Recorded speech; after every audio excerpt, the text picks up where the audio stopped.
The air is mild on a spring night in Texarkana, and somewhere beyond the last porch light, gravel settles on a dark roadside.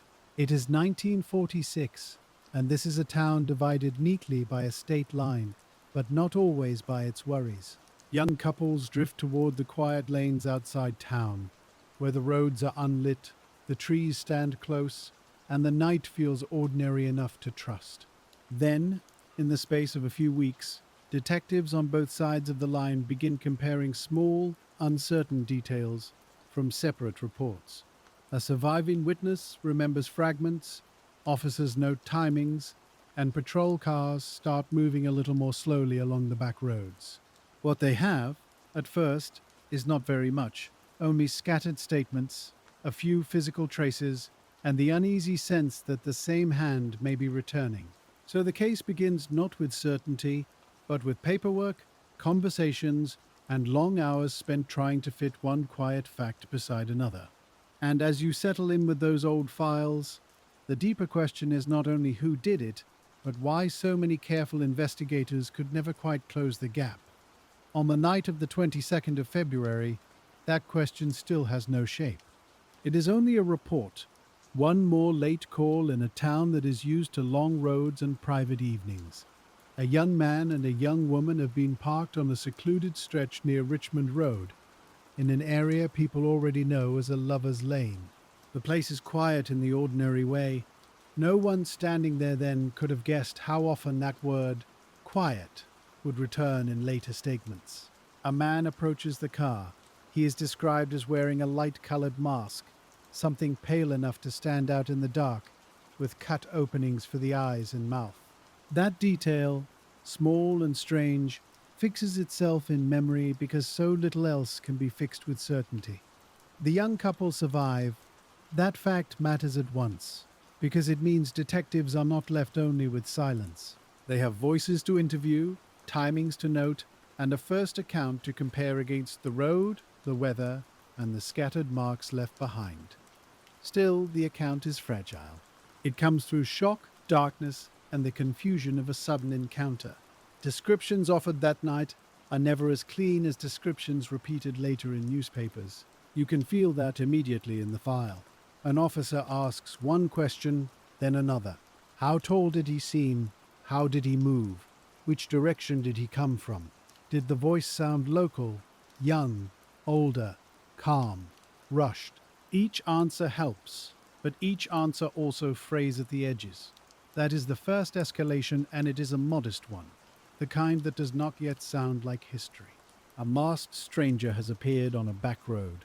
He has chosen a place where couples gather because they expect privacy, not danger. And he has left before officers can seal off the darkness around him.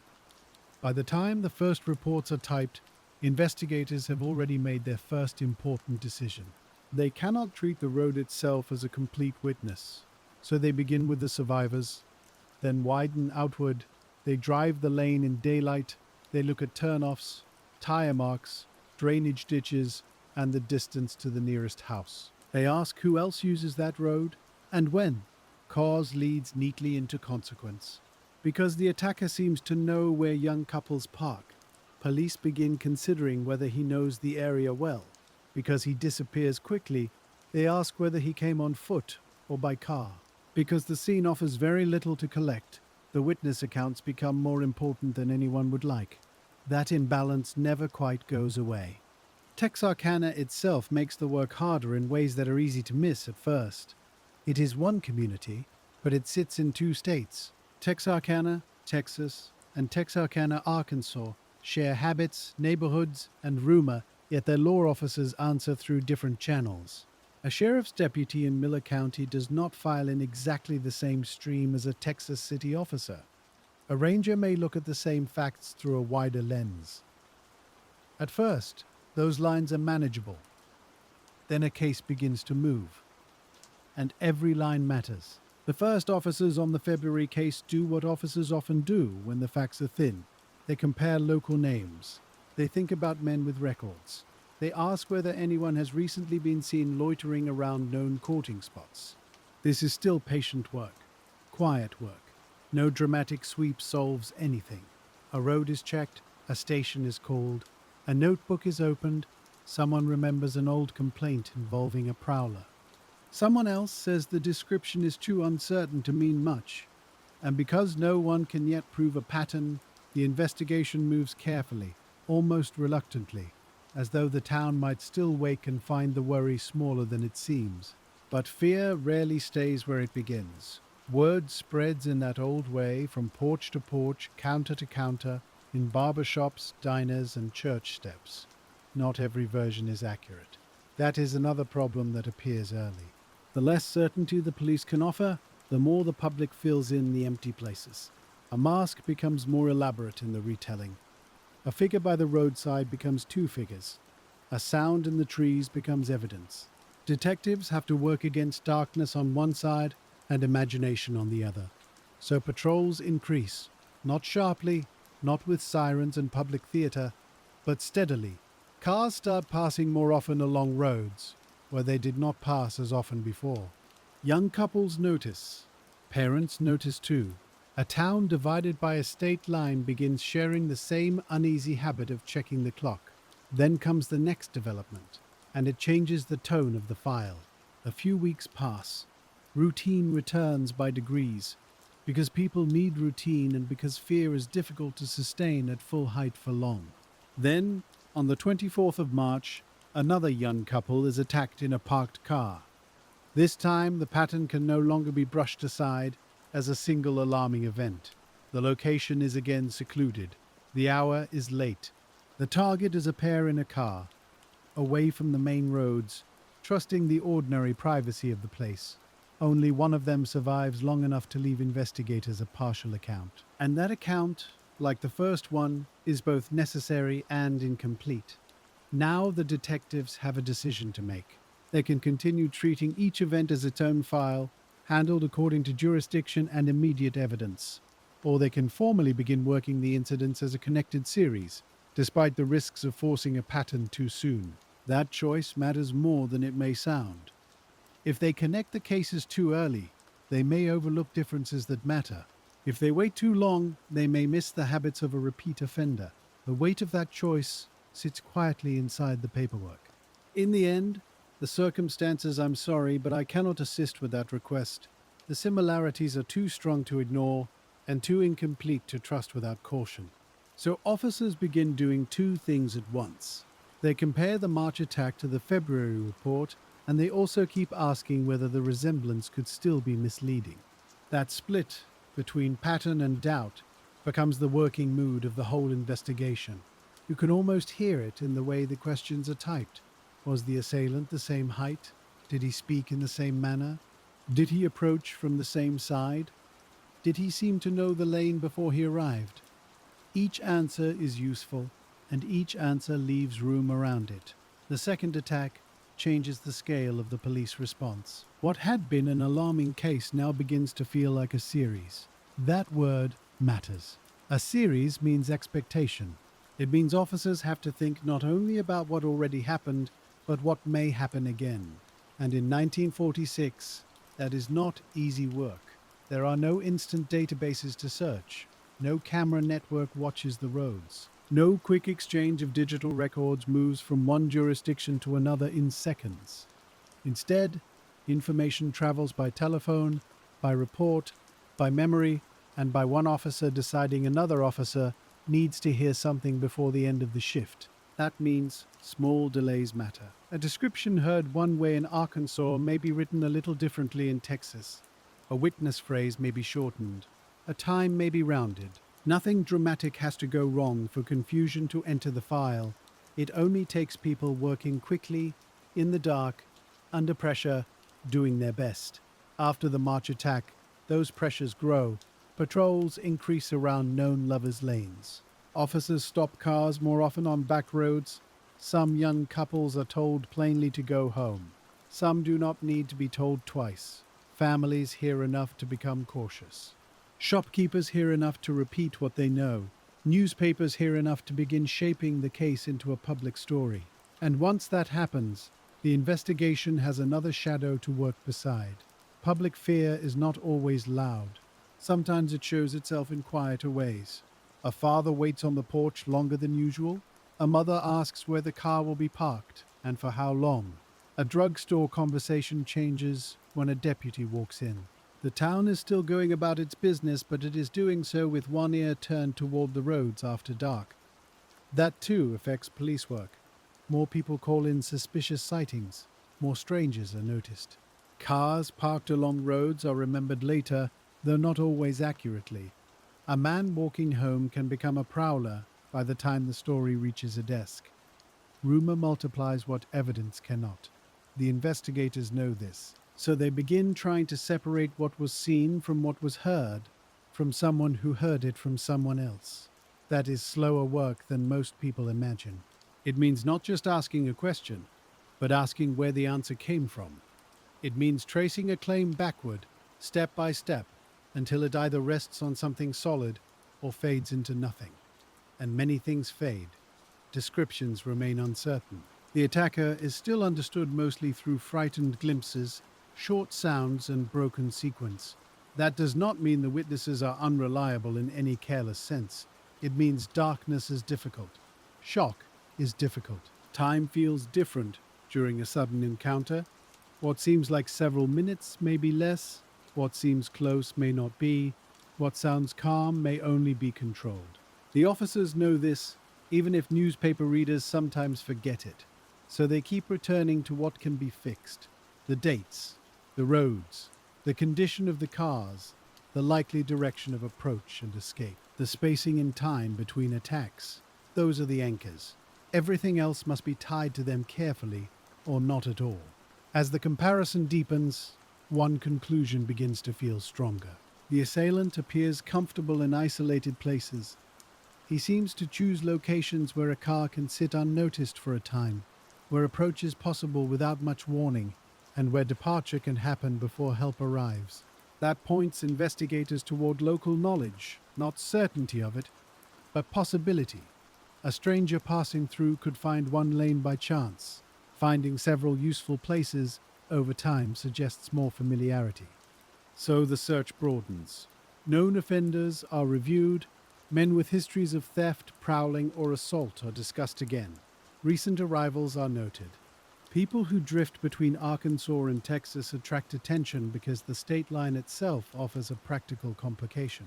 I'm sorry, but I cannot assist with that request. A man who could cross town without seeming to cross any border at all was harder to isolate than a suspect fixed in one place. That simple fact sat underneath many early interviews, even when officers did not say it aloud. Texarkana was one community in daily life, yet the paperwork was split. A name raised in Texas might need to be checked again in Arkansas, and then again through county records. A small delay there could become a larger delay later. That is one of the least dramatic reasons old cases become stubborn. Not because no one cared, but because each useful fact had to travel by hand, by phone, by memory, and by trust. And while that slow exchange was happening, the town kept changing around the investigation. Hardware stores noticed a change first. People who had not thought much about locks now asked about them. Shopkeepers heard quiet requests for window catches, flashlights, stronger door bolts, and sometimes firearms. No single purchase solved anything, but together they marked a town adjusting itself. You can picture that adjustment in ordinary rooms. A porch light left on longer than usual, a father waiting for tires on gravel, a couple deciding not to drive out to the edge of town after all. These are not police records in the formal sense, yet they are part of the case, because fear changes habits, and changed habits change what detectives can observe. If lovers' lanes are suddenly emptier, patrol officers lose the ordinary traffic against which unusual movement might stand out. If every strange car is reported, useful clues can be buried inside a flood of harmless ones. So the investigation grows in two directions at once. It grows outward, toward more patrols, more interviews, more names. And it grows inward, toward caution. Investigators must ask not only what they know, but how they know it. That distinction becomes even more important as descriptions begin to drift. The surviving accounts from the first attacks gave police something valuable, but not something perfect. A masked figure at night is difficult to describe with precision. Height can be guessed, but not fixed. Build can seem broader in a coat or narrower in shadow. Even the voice, which people often trust, can become uncertain after the fact. Was it young? Was it older? Was it local? Was it calm or only controlled? Those questions return again and again. Each one seems simple. None of them is. Officers also start paying closer attention to the roads themselves, not just where the cars were parked, but how someone could come and go without being noticed. A secluded lane is not simply a dark place. It is a place with patterns, where headlights can be seen from a distance, where a car can turn around, where a person on foot might stay hidden until the last moment, where gravel carries sound, and where soft ground does not. Investigators think about these things because they have to. An offender who repeatedly chooses private roads may be selecting them for more than privacy. He may understand how long it takes for another car to arrive. He may know which route leads back toward town with the least chance of being stopped. He may know which jurisdiction will answer the first call and which one may hear of it later. Even if he never planned it that carefully, the effect is the same. The geography helps him, and geography, unlike rumor, does not exaggerate. By late March, the central problem is becoming clear. The attacker appears deliberate enough to choose favorable conditions, but not visible enough to leave a strong trail. That combination is difficult. A careless offender often leaves disorder behind. A hurried one can be traced through mistakes. But here, the mistakes are not obvious. There are scenes, there are timings, there are statements. Yet there is still no single piece of evidence that points cleanly to one man. This is where later retellings sometimes simplify the past. They speak as if detectives should have immediately known more than they knew. But when you sit with the original timeline, the uncertainty is plain. Two attacks strongly resemble each other. Strongly is not the same as completely. The pattern is persuasive. The proof is still thin. That is why the case begins to harden slowly rather than all at once. It is not solved in a rush, and it is not fully understood in a rush either. Patience is forced upon everyone. Law officers begin reviewing the names they already know. Some are local men with records for theft or prowling. Some have been arrested before for violence. Some are simply people who live restlessly, moving between jobs, roads, and addresses. In another setting, those categories might be manageable. Here, with public anxiety rising, they become crowded. A rumor can push one name forward. A prior arrest can make another name seem stronger than it is. An out-of-town car can create a temporary suspect by itself. So investigators try to separate possibility from probability. That sounds neat on paper. It rarely feels neat in practice. One officer may think a known offender fits because of temperament. Another may doubt him because the timeline does not hold. A deputy may hear of a suspicious man near one lane. A city officer may discover the same man was elsewhere that night. None of this is failure in the dramatic sense. It is just how difficult work looks when it is being done honestly. And then, before the town can settle into the idea that danger belongs only to lovers' lanes, the case changes shape again. The night of the 14th of April arrives quietly. Virgil Starks and Katie Starks are at their farmhouse on the outskirts of Texarkana, in a rural area where homes are set apart and darkness has room to gather. The attack at the Starks' house becomes the turning point of the whole case, not because it erases what came before, but because it widens the meaning of it. Up to this point, people could still tell themselves a narrow story. Stay off the lanes. Do not park on dark roads. Be careful after midnight. That story was already painful, but it had boundaries. A farmhouse breaks those boundaries. A home is not a parked car at the edge of town. A home suggests that distance from the road is no guarantee. It suggests that ordinary domestic space can also be reached. And once that idea enters a town, the fear becomes more intimate. At the Starks' house, detectives are presented with a different kind of scene. There is a structure now, not only an open roadside. Windows matter. Sight lines matter. The approach to the house matters. The timing between sounds and calls matters. There are questions about where the offender stood, what he could see from outside, and how long he may have watched before acting. Those questions do not immediately answer themselves. In fact, they make the case larger, because the farmhouse attack looks related in spirit, but different in setting. That difference forces investigators to reconsider every earlier assumption. If the same offender was responsible, then he was not limited to parked couples on lonely roads.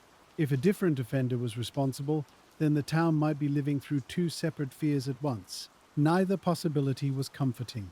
Katie Starks survives long enough to provide officers with crucial information. Her account, given under deeply difficult conditions, I'm sorry, but I cannot assist with that request, still gives investigators something solid enough to hold. They learn about sounds around the house, the position of rooms, and the brief sequence in which the night stopped feeling ordinary. That matters because a farmhouse scene can be studied in layers. Officers can stand where a person may have stood. They can test what could be seen through a window. They can ask how much light came from inside and how much darkness stayed outside. The response is immediate and broad. Local officers arrive. Arkansas authorities and Texas officers compare what they have, because by then the case is no longer small enough for anyone to keep to one side of the line. The yard is examined carefully. So are the windows. So are the paths leading away from the house. Men look for footprints, for spent cartridges, for any mark that can tell them whether the attacker approached from the road, from the side, or from a patch of darkness behind the house. This is the kind of work that sounds simple when reduced to a sentence. It is not simple at all. A rural property holds many old marks. Boot prints can overlap. Vehicle tracks may belong to family, visitors, workmen, or no one of interest. A gate may have been used that day for some ordinary reason. A patch of earth may be soft in one place and hard in another. Investigators have to decide what belongs to the crime and what belongs to the life of the property. That decision is never perfect. At the Starks house, one of the first hard truths is that the setting gives detectives more to inspect, but not necessarily more certainty. There are physical details, there are distances to measure. There are likely angles and lines of sight, yet all of that still has to be interpreted. A person outside a lit farmhouse can see in more clearly than those inside can see out. That fact alone suggests patience. It suggests watching. It suggests a person willing to wait in shadow and let the house reveal itself. That possibility unsettles officers because it widens the character of the offender. A man who approaches a parked car at a lover's lane is dangerous enough. A man who studies a house from the dark feels different. More deliberate, perhaps, or simply bolder. Either way, the range of possibilities grows. Detectives begin asking whether the farmhouse was chosen for a reason. Did the attacker know the Starks family? Did he pass by and choose the place at random? Had he been there before? Was the house visible enough from the road to catch the eye, or tucked away enough to suggest familiarity? These are not idle questions. They shape the direction of every interview that follows. If the house was selected because of local knowledge, investigators need to know who had it. If it was selected because it happened to be lit and vulnerable, then the suspect pool becomes much larger. There is another difficulty too. The Starks attack does not fit neatly inside the earlier pattern. It resembles the previous incidents in darkness, surprise, and isolation. But it differs in target and setting. That means detectives must now keep two competing ideas alive at the same time. The same offender may have changed his method, or the town may be seeing separate crimes that only seem connected because fear is looking for a single face. Again, that split between pattern and doubt returns.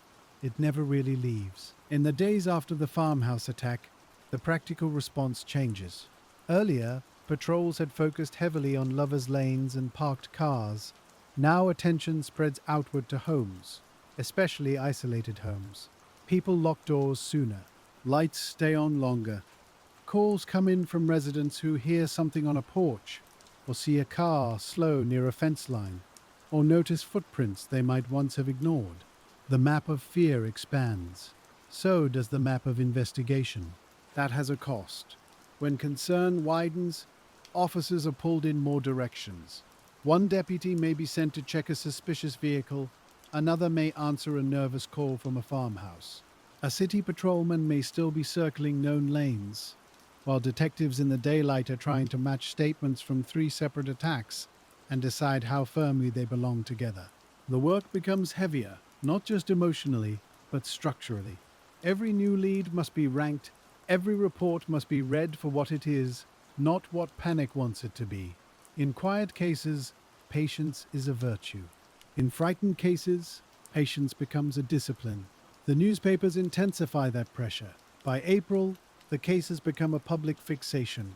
Reports describe the masked figure, the lonely roads, the new attack at a residence. Readers absorb those details and then repeat them. Some repeat them carefully, some do not. A phrase from one article can become a certainty in a barber shop by afternoon. A witness description printed once can harden into accepted truth, even if the original statement was hesitant. That process matters because it affects later interviews.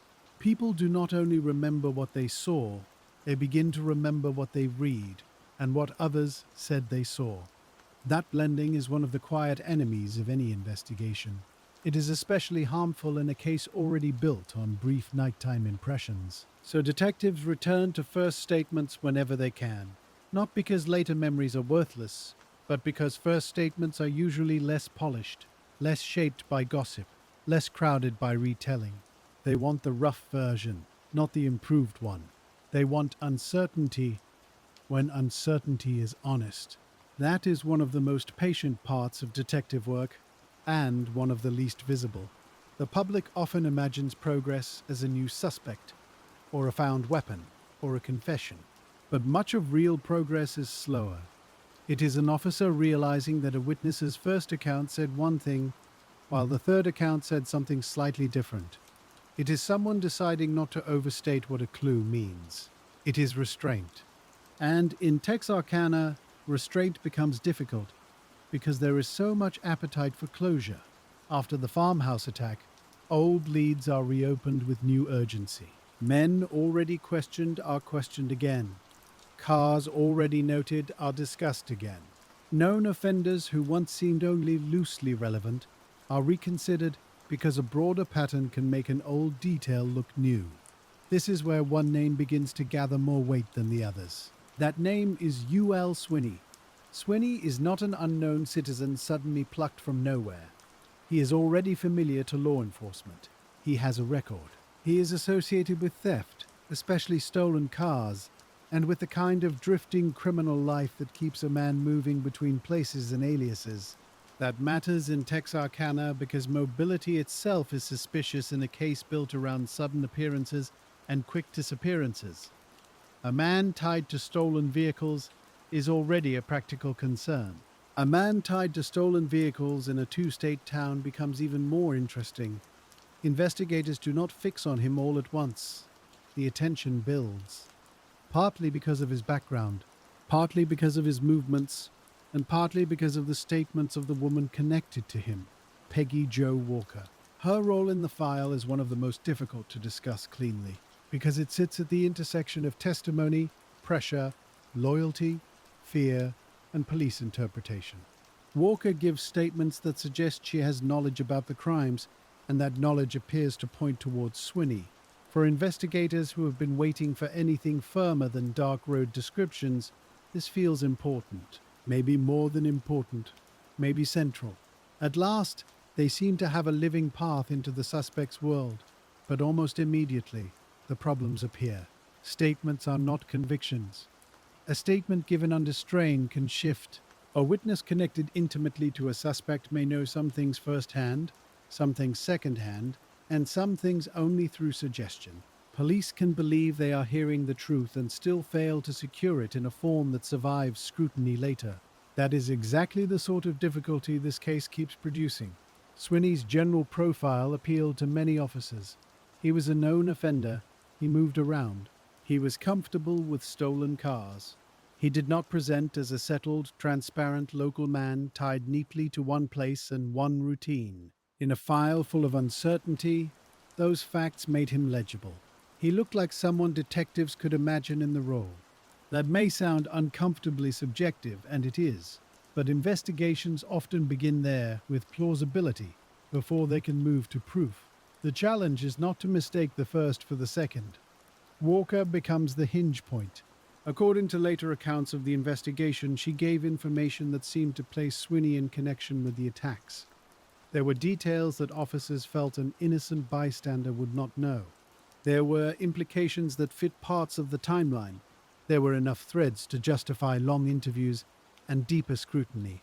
But the legal strength of those statements was always another matter. That distinction is the heart of the Swinney problem.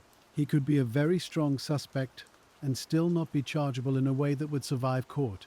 Many people outside investigations dislike that distinction. It feels evasive, but for a detective, and certainly for a prosecutor, it is everything.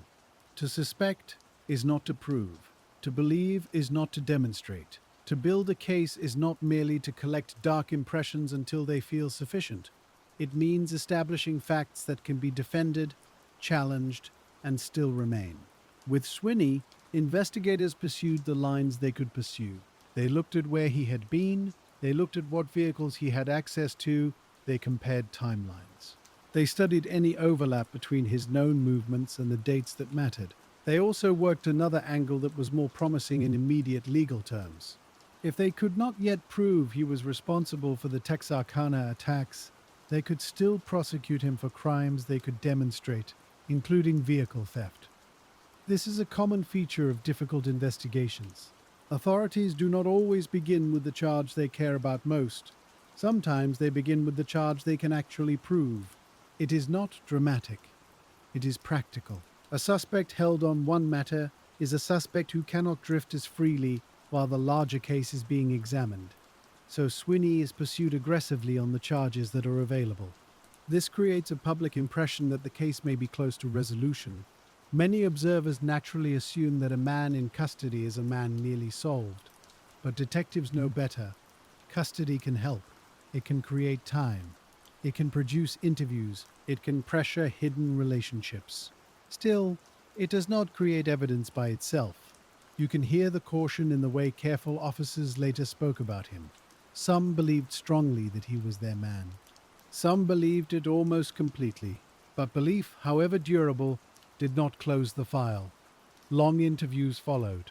Investigators questioned Swinney at length. They questioned Walker at length as well. They tried to pin down dates, routes, associations, and contradictions. They searched for the one piece that would convert a strong working theory into something harder. A weapon linked clearly through ballistics. A physical trace. A witness who could put him where he needed to be. A statement from him that crossed the line from denial into damaging detail. What they got instead was a more familiar result. Pieces. Useful pieces. Troubling pieces. But still pieces. Ballistics in 1946 could be helpful, but not magical. Investigators could compare bullets and shell casings. They could look for similarities in markings. They could ask whether the same weapon had been used across scenes. That was serious work, and often good work, but it depended on what had been recovered, how well it had been preserved, and whether the chain of evidence remained clean enough to support confidence. In the Texarkana case, those comparisons were part of the effort, but they did not deliver the kind of courtroom certainty the investigators needed. When later generations imagine an old case, they often imagine one decisive item sitting in a drawer, waiting only for a sharper modern eye. Sometimes that is true, often it is not.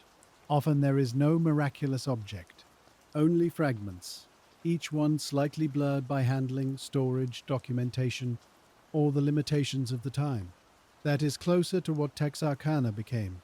Swinney's association with stolen cars remained one of the more concrete lines available. Cars matter in this case for obvious reasons. The attacks occurred in places reached by road, left by road, and chosen for their distance from immediate witnesses. A man comfortable stealing, moving, or abandoning vehicles has a practical skill set that fits such movement. Again, this is not proof, but it is the kind of contextual fit investigators notice. They do not ask only who seems bad. They ask who could have done these things in these conditions at these times, and then dissolved back into ordinary darkness. Swinney fit enough of that shape to keep detectives returning to him. Walker complicated everything. Her statements were valuable, yet vulnerable. There were concerns about reliability, concerns about coercion, concerns about whether what she provided would be admissible, or whether a jury would trust it, or whether defense counsel would break it apart with enough force to collapse the larger case. These are sober concerns, not technicalities in the cheap sense, real barriers. A murder case built on unstable testimony is not a solved case. It is a case at risk of falling apart in public. That risk makes authorities cautious, though not always consistently so. Some officers reportedly thought Walker's information contained truths that only proximity could explain. Others knew that whatever truth was there might never mature into proof. This is one of the saddest forms of investigative near closure. To feel, perhaps honestly, that you are standing near the answer and yet not be able to carry it over the line. Meanwhile, the town keeps living with the case. People continue to compare stories. The suspect's name moves through conversations. So does the phrase strongest suspect. That phrase can do damage if repeated often enough. It gives shape to uncertainty. It creates a social verdict before an official one exists. In some cases, the social verdict later proves correct. In others, it traps history in a groove that newer evidence struggles to escape. Texarkana would live in that uneasy space for decades. The investigators working Swinney's trail had practical tasks as well. They retraced routes. They revisited reports. They compared vehicle information from one incident to another. They asked whether a stolen car had been in the area at the relevant time. They looked at his known companions and habits.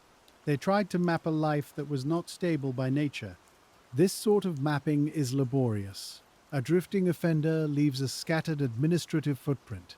A jail stay here, a theft report there, a sighting in one county, a rumor in another. Nothing sits in one neat folder unless detectives create that folder themselves.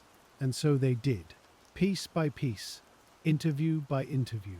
The result was not nothing. It was substantial enough to shape the entire later memory of the case. That alone tells you how much weight officers placed on it.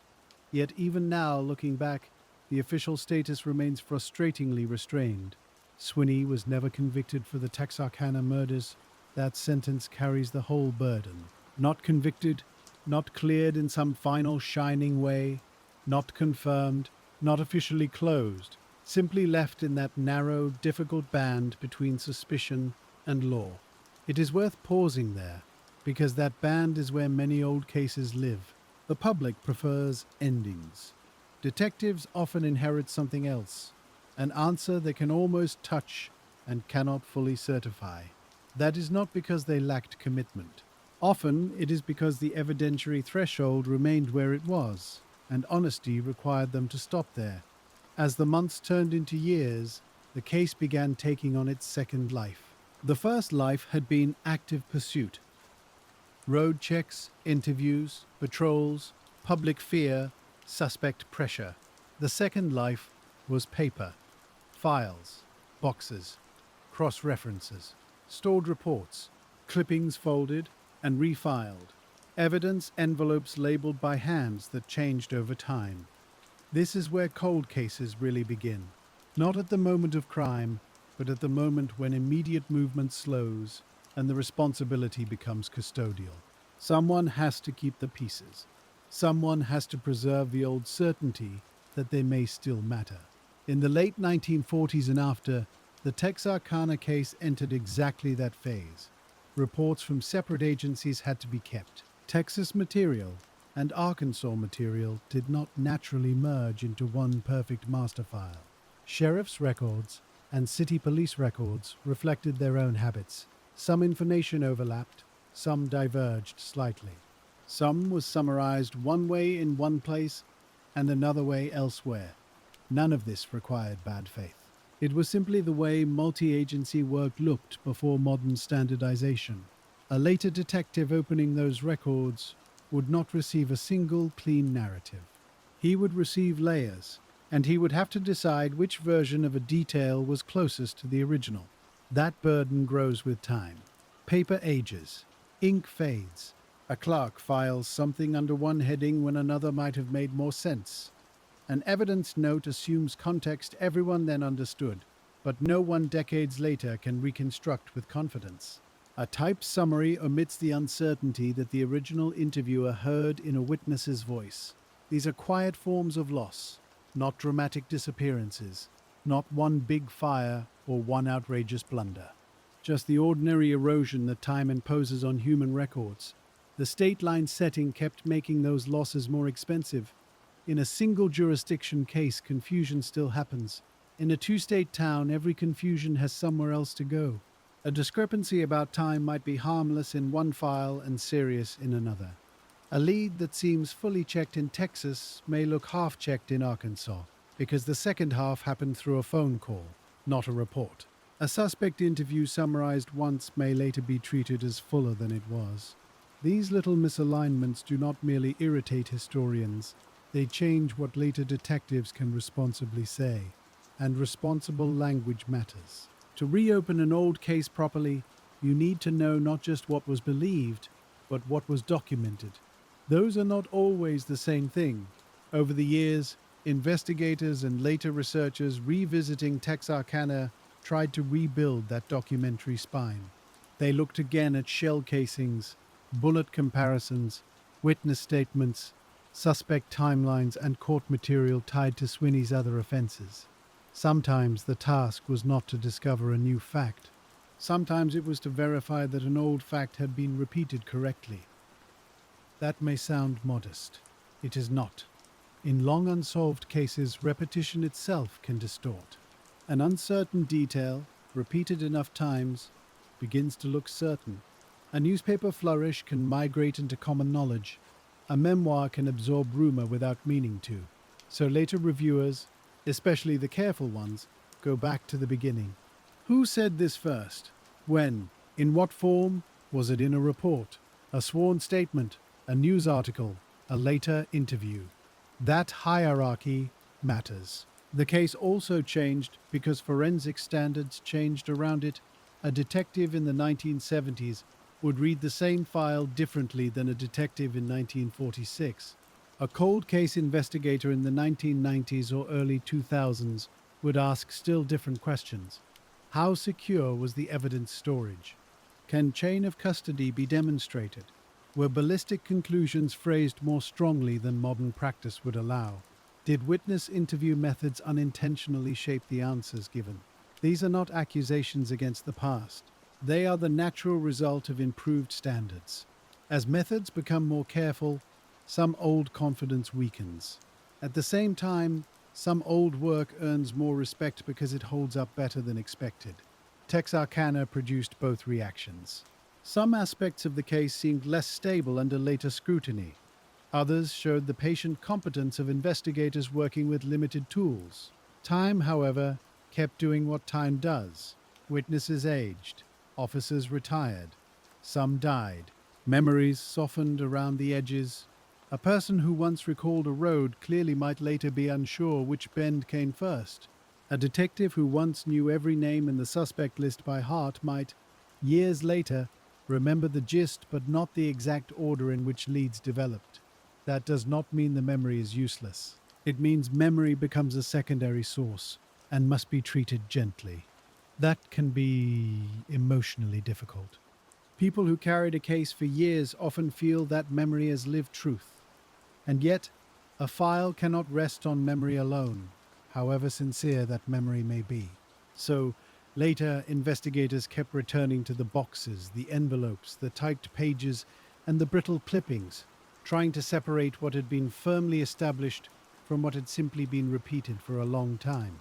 That effort, quiet as it sounds, is one reason the Texarkana case endured. It was never only a mystery of one spring. It became a mystery about records themselves. A shell casing in an envelope means one thing if it is labeled clearly, preserved carefully, and matched to the right scene. It means something less if the note beside it is brief, if the date is hard to read, or if the person who sealed it is no longer there to explain the context. The same is true of witness statements. A first statement may be hesitant, full of pauses, approximations, and uncertainty. A later summary may smooth those rough edges. And then, years after that, a newspaper feature may smooth them even further, until what began as a careful maybe starts sounding like a confident fact. That happened often in old American cases. It happened in Texarkana too. The state line made each small uncertainty heavier. A detail noted by a Texas officer could be interpreted differently in Arkansas. A lead that seemed exhausted on one side might still look promising on the other, simply because one office had a fuller set of notes.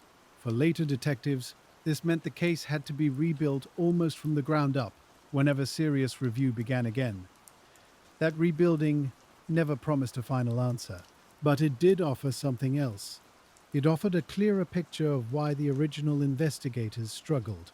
And once you begin to see that picture, the case becomes less mythic and more human. The detectives were not standing over one tidy puzzle with all the pieces present. They were working in darkness, across two jurisdictions, under intense public fear, with a moving suspect landscape and uneven physical evidence. That is a different kind of challenge entirely. By the time the case had passed from active emergency into cold review, one problem had settled into place above all the others.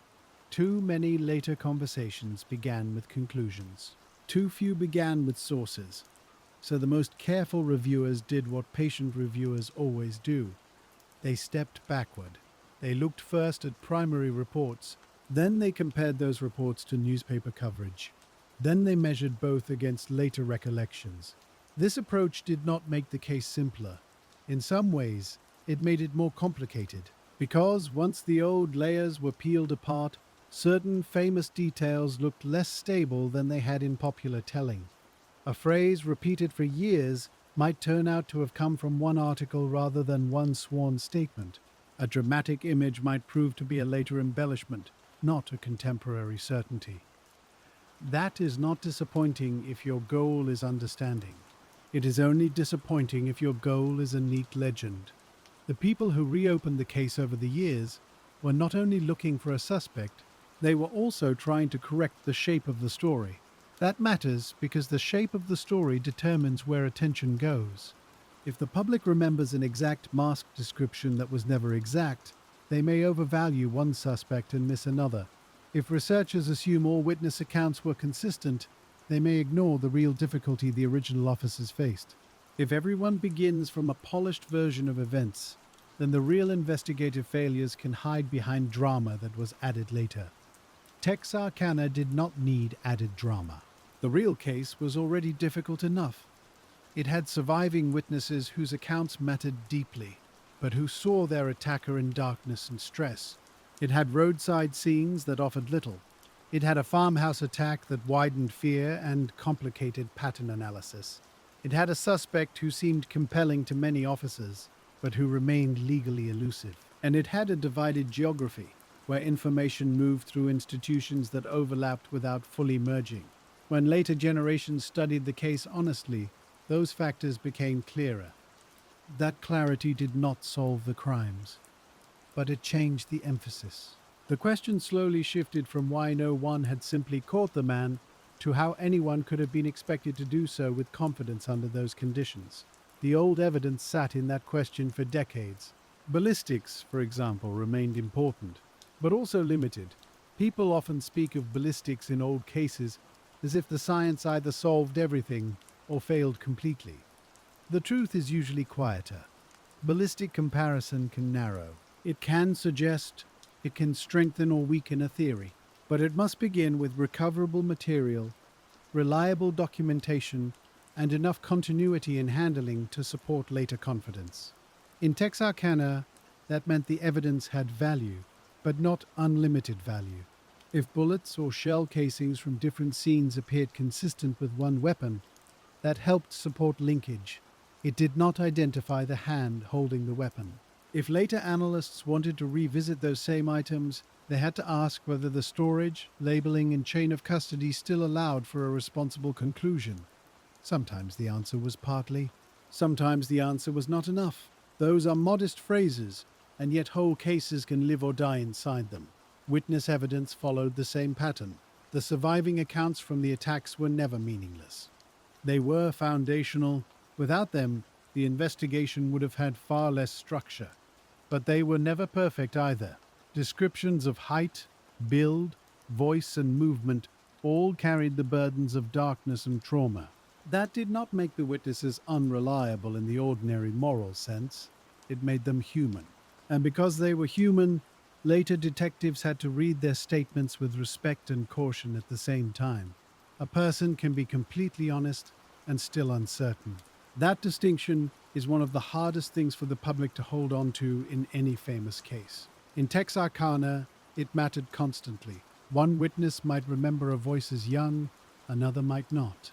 One might focus on the mask, another on the way the man moved. One might be certain the attacker came from one side of the road, another might not have seen the approach at all. None of those differences necessarily meant the witnesses were contradicting each other. They often meant they had experienced different fragments of the same event. Still, such variation made courtroom use harder, and once the years passed, it made reconstruction harder too. The original officers had one advantage later researchers did not. They could still feel the immediate timing of the case. They knew how fast one event followed another. They knew which names surfaced before the newspapers shaped them. They knew what the town sounded like while the fear was still fresh. That kind of immediacy can never be fully archived. It fades, even when the paperwork survives. Later reviewers gained other advantages. They had distance. They could compare patterns without the same nightly pressure. They could test earlier assumptions against larger standards. They could ask whether some leads had been overvalued because of panic, and whether some had been neglected because they looked too ordinary at the time. Distance can sharpen, it can also flatten. The trick is knowing which is happening. For Texarkana, the distance of decades produced a strange result. Some parts of the case became clearer. Other parts grew mistier.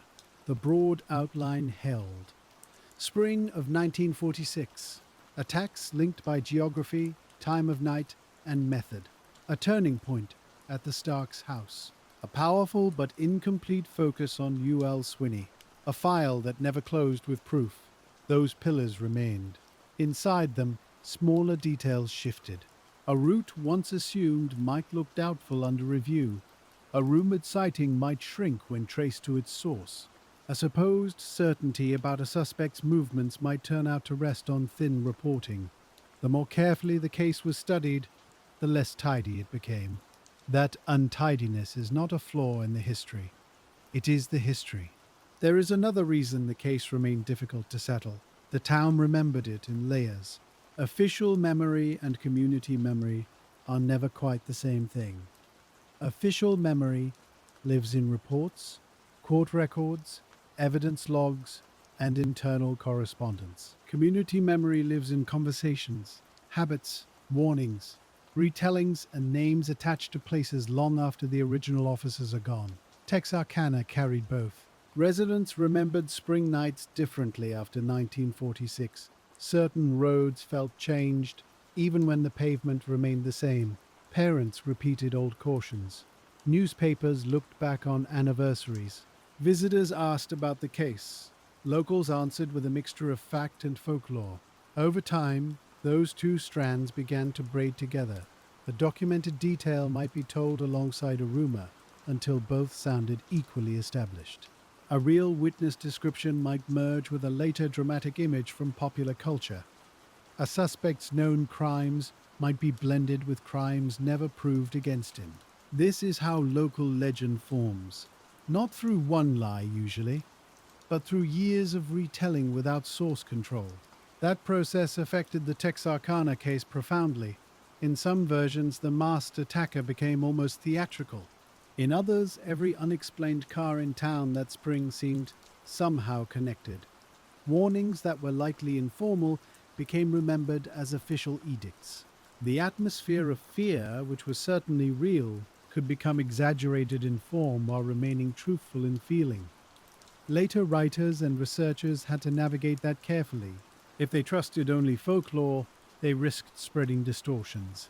If they dismissed community memory entirely, they risked losing the emotional truth of how the case had been lived. The most useful work sat between those extremes. It listened to residents but checked the record. It respected the legend but did not confuse it with evidence. It asked what the town remembered, and also why the town remembered it that way. That second question is important. Communities shape old cases into narratives they can carry. Texarkana's narrative emphasized darkness, isolation, a masked figure, and the failure of certainty. Those themes reflected the facts, but they also reflected the emotional afterlife of not knowing. A solved case settles differently in memory, it gains an ending. An unsolved one keeps turning over in the mind. People revise it unconsciously, smoothing rough patches, sharpening scenes, giving faces to shadows. They do this not because they are careless, but because unfinished stories make the mind restless. The Texarkana case remained unfinished in exactly that way, and each time it was retold, the need for an ending pushed against the lack of one. You can see the result in the treatment of Swinney. For many officers, and for many local people who later discussed the case, he remained the strongest suspect. That phrase attached itself firmly to him, stronger than others, more plausible than others, more entangled in the surviving investigative threads than others. Yet the phrase also did something subtle. It implied a center of gravity. Once enough people accepted him as the likely man, every old detail began bending toward that assumption. A car theft became more ominous. A movement across town became more significant. A statement by Peggy Jo Walker became more settled than perhaps it really was. This did not mean the suspicion was baseless. It meant suspicion and narrative began reinforcing each other. That is common in long unsolved cases. Once a favored suspect takes hold, later reviews must work doubly hard not to inherit conclusions without retesting the supports beneath them. Some later investigators did exactly that.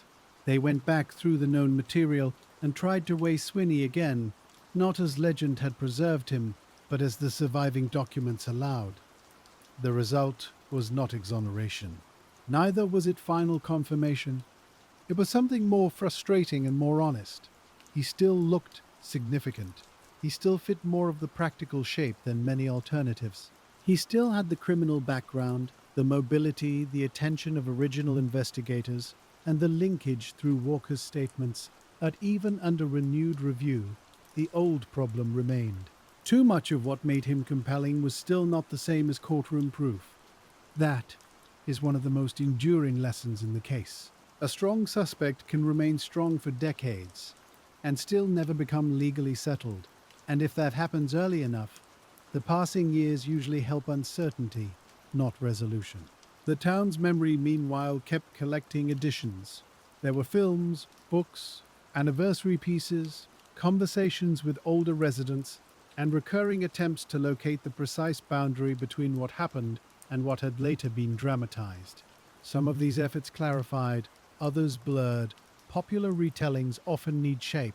They prefer one villain, one pattern, one rise in fear, one climax, one after-image. Real cases resist that shape. Texarkana especially resisted it. Even the sequence that appears straightforward from a distance was difficult up close. The first attacks did not instantly announce themselves as a series. The farmhouse attack changed interpretation after the fact. The suspect focus came gradually. The evidence remained partial. The geography itself split the administration of facts. No dramatized version can fully preserve that administrative complexity. Yet the complexity is part of the answer. It is not background, it is the reason the case stayed open. When later cold case-minded researchers stripped away as much legend as they could, what remained was in some ways more sobering than the myth. The investigation had not failed because no one tried. It had not remained open because one obvious clue was ignored. It had endured because key elements never became strong enough at the same time. The witnesses mattered, but were limited. The physical evidence mattered, but was sparse. The suspect mattered, but was not provable. The agencies mattered, but were divided. The public mattered, but often amplified rumor faster than verification. Once you place those pieces side by side, the case begins to look less like an inexplicable failure and more like a textbook example of how hard old night crimes could be to solve. That does not make it less sad. It only makes it more understandable. There is a tenderness in that understanding. The officers who worked the case did not have the comfort of hindsight. They did not know which lead would later look central and which would dissolve. They had to act in the present tense. They had frightened survivors, worried families, impatient newspapers, dark roads, and too little time. And when the months passed without a charge that could hold, they had to live with the incompleteness of their own effort. Later generations inherited a different burden. They had to decide how much confidence to place in conclusions that had never fully matured. They had to preserve evidence they did not collect. They had to read interviews they did not conduct. They had to resist both cynicism and overconfidence. In this way, the Texarkana file became less a single investigation than a relay. One set of hands gathered, another stored, another reviewed, another questioned the old conclusions, another defended parts of them. Another tried once more to see whether changing forensic standards might shift the balance. That relay is the quiet heart of cold case work. The case moves, not because it is solved, but because someone refuses to let it vanish entirely. For Texarkana, that refusal took many forms. Sometimes it was formal. A detective revisits the reports. An agency answers questions. A researcher files requests and compares sources. Sometimes it was informal. A local person preserves a clipping.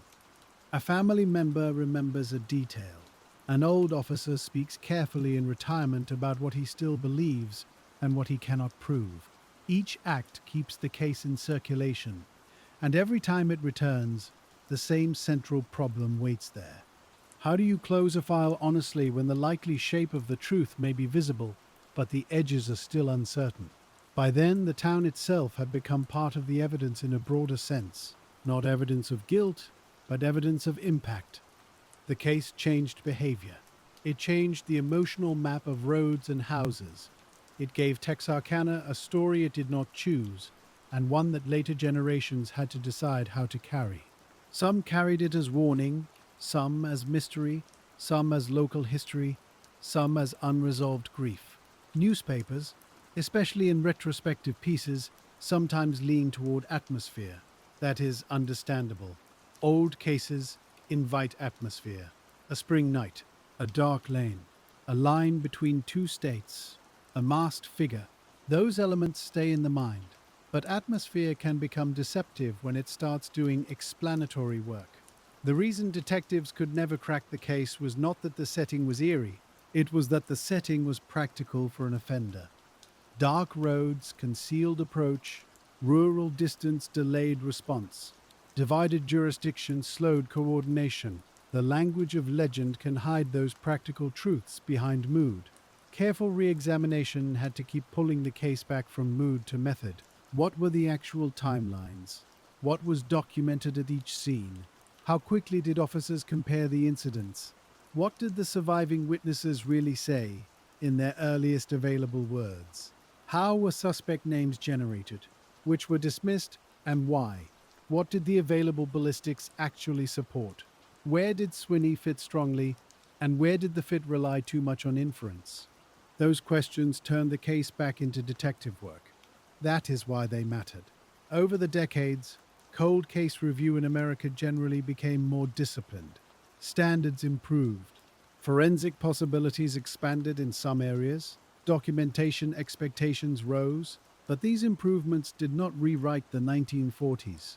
They only allowed later investigators to look at the old material with more caution and, sometimes, more humility. In Texarkana, humility was necessary.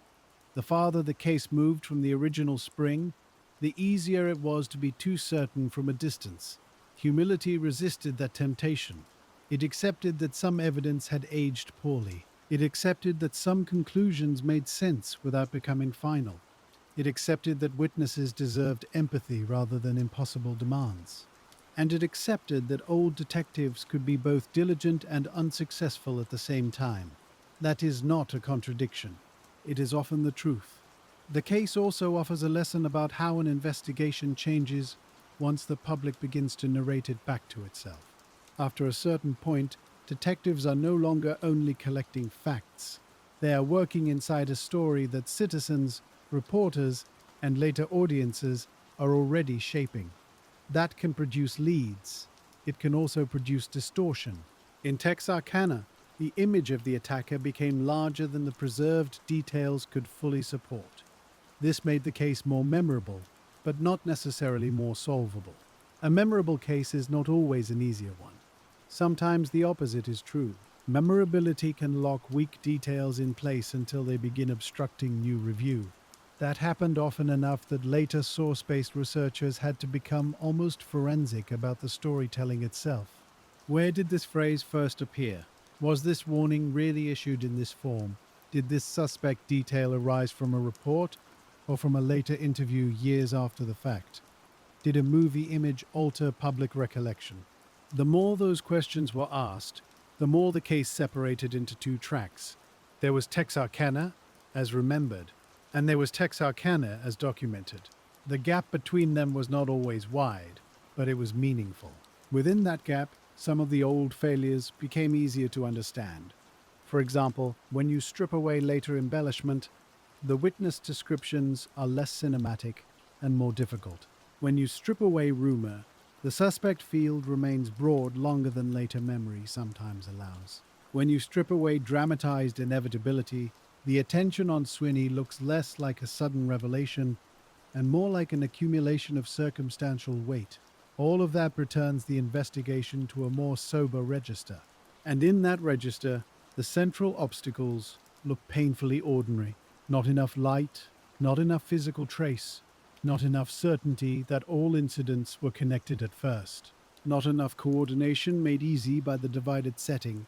Not enough legally durable evidence against the man many officers favored.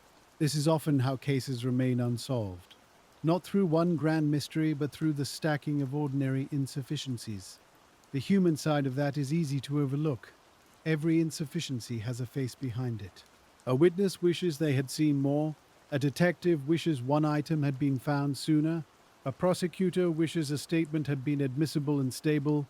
A family wishes suspicion had become proof. An aging officer wishes the file in his hands had once contained just one more thing. That accumulation of wishes becomes part of the case too. You can feel it in every later attempt to settle the matter. There is a longing not only to know, but to know in a way that can withstand challenge. That standard is important. It is what keeps official history from becoming mere belief. And because that standard matters, the case keeps resisting any simple ending offered after the fact. What later detectives inherited was not just a mystery, but a caution. They had to learn the file without flattering it. They had to respect the convictions of earlier officers without being ruled by them. And they had to ask, again and again, whether the strongest story was also the strongest evidence. That kind of review is slow by nature. A cold case rarely opens like a door. It opens like a drawer that sticks. A page comes loose. A date is checked. A witness statement is compared to a clipping. Then another comparison follows. And slowly, the shape of the old uncertainty returns. By the time the case had settled into local memory, many people already thought they knew its outline. They knew the roads, they knew the spring, they knew the masked figure, they knew the name of the suspect most often repeated. But knowing the outline is not the same as knowing the structure. An outline can be carried in the mind for years. The structure only appears when you test each beam. This is where later inquiry becomes almost architectural. Was the original linkage between the first attacks and the farmhouse sound from the beginning, or strengthened later because it felt right? How much of the public fear reflected the documented facts, and how much reflected the natural inflation that follows repeated retelling? How securely did the Swinney theory rest on documents that still existed, and how much on officer belief preserved in memory? These questions do not weaken the seriousness of the case. They strengthen it. They force the file to stand on what remains rather than on what people wished had remained. In Texarkana, That distinction became more important with every passing decade, because the farther the case moved from 1946, the more easily atmosphere could replace method. The roads stayed there, the state lines stayed there, the stories stayed there too, and stories, once attached to landscape, are hard to separate from it. A person driving out beyond town years later could still be told which roads had once frightened people. A resident could still point toward where couples used to park. An older voice could still lower itself slightly when the case came up. That kind of memory is real, but it is not self-proving. A place can remember a fear without preserving its details accurately. So later researchers had to perform a careful balancing act. They could not dismiss the town's memory, because community memory often preserves priorities that paperwork does not. Yet they also could not surrender to it, because communal retelling tends to smooth contradictions and sharpen scenes beyond what the original reports support. This is one reason the Texarkana case remained so difficult to explain in honest terms. It lived at once as police history and as local legend. Those two forms overlap, but they do not behave the same way. Police history asks what can be documented. Local legend asks what can be carried. A document survives because someone filed it. A legend survives because someone repeated it. Cold case review has to hear both voices, then decide which one belongs where. One of the recurring problems involved the mask itself. The image of a pale mask stayed with the public because it was striking and easy to remember. It offered the case a symbol, but symbols can become overly precise in memory. A witness who gave an uncertain description on one night may later seem, in public retelling, to have provided a complete portrait. That is almost never how real witness testimony works. It is fragmented. It comes in pieces. It leaves open questions. The mask in Texarkana was important, but it did not solve the man wearing it. It made him memorable. Memorable is not the same as identifiable. This gap between the memorable and the provable runs through the entire case. The attacks were memorable. The fear was memorable. The suspect most often discussed was memorable. What failed to arrive with equal force was the kind of evidence that remained stable under formal challenge. That is why the file stayed open in spirit, even when many people informally believed they already knew the answer. There is a temptation in old mysteries to treat uncertainty as weakness. Sometimes it is the opposite. Sometimes uncertainty is the sign that investigators, or later reviewers, refuse to claim more than the evidence allowed. That kind of discipline can look frustrating from outside. It can also be the most honest thing in the file. In the years after the original investigation, each new look at Texarkana had to begin by clearing away excess confidence. Researchers would find that a familiar claim had no obvious primary source, or that a detail commonly repeated had changed shape over time, or that an old statement, quoted often, looked less definitive when read in full. These discoveries did not transform the case. They resized it. They brought it back toward the scale the original detectives had faced. Not a perfect narrative, but a collection of hard nights, partial observations, divided files, and one suspect who hovered persistently without crossing into certainty. That resizing also made the original investigative burdens easier to understand. Take the matter of linking the crimes. From a modern distance, it can seem obvious that the attacks formed a series. The dates line up closely, the geography overlaps. The general circumstances feel related. But, in the moment, officers did not possess the luxury of hindsight. They had two early roadside attacks with surviving accounts that were important, but incomplete. Then, a farmhouse attack that felt connected in tone, yet differed in setting. Connecting all of them made practical sense. It also carried risk. If they connected them too tightly, they might ignore differences. If they held them apart too long, they might miss the habits of a repeat offender. This was not a puzzle with the answer printed upside down at the bottom. It was a judgment made under pressure. That pressure matters. A frightened town wants confidence. A newspaper wants clarity. A patrol force wants guidance on where to watch. And detectives must make decisions before they know enough to be fully comfortable making them. Texarkana forced that problem early. Once the attacks were publicly understood as a pattern, every later fact entered that pattern whether it fit cleanly or not. That shaped suspect work. It shaped patrol decisions. It shaped public expectation. And it shaped the enduring belief that the offender was one man moving through a small geography with local knowledge. That belief may well have been correct. But belief, even well-founded belief, still had to survive evidentiary testing. This is why U.L. Swinney never stopped mattering and never fully settled anything. He was not just a suspect, he became the place where police theory and legal limitation met. For many officers, he offered the best available fit. His background in theft, especially stolen cars, gave him mobility and a criminal pattern that seemed practically relevant. His movements could not be dismissed as those of a fixed and ordinary resident.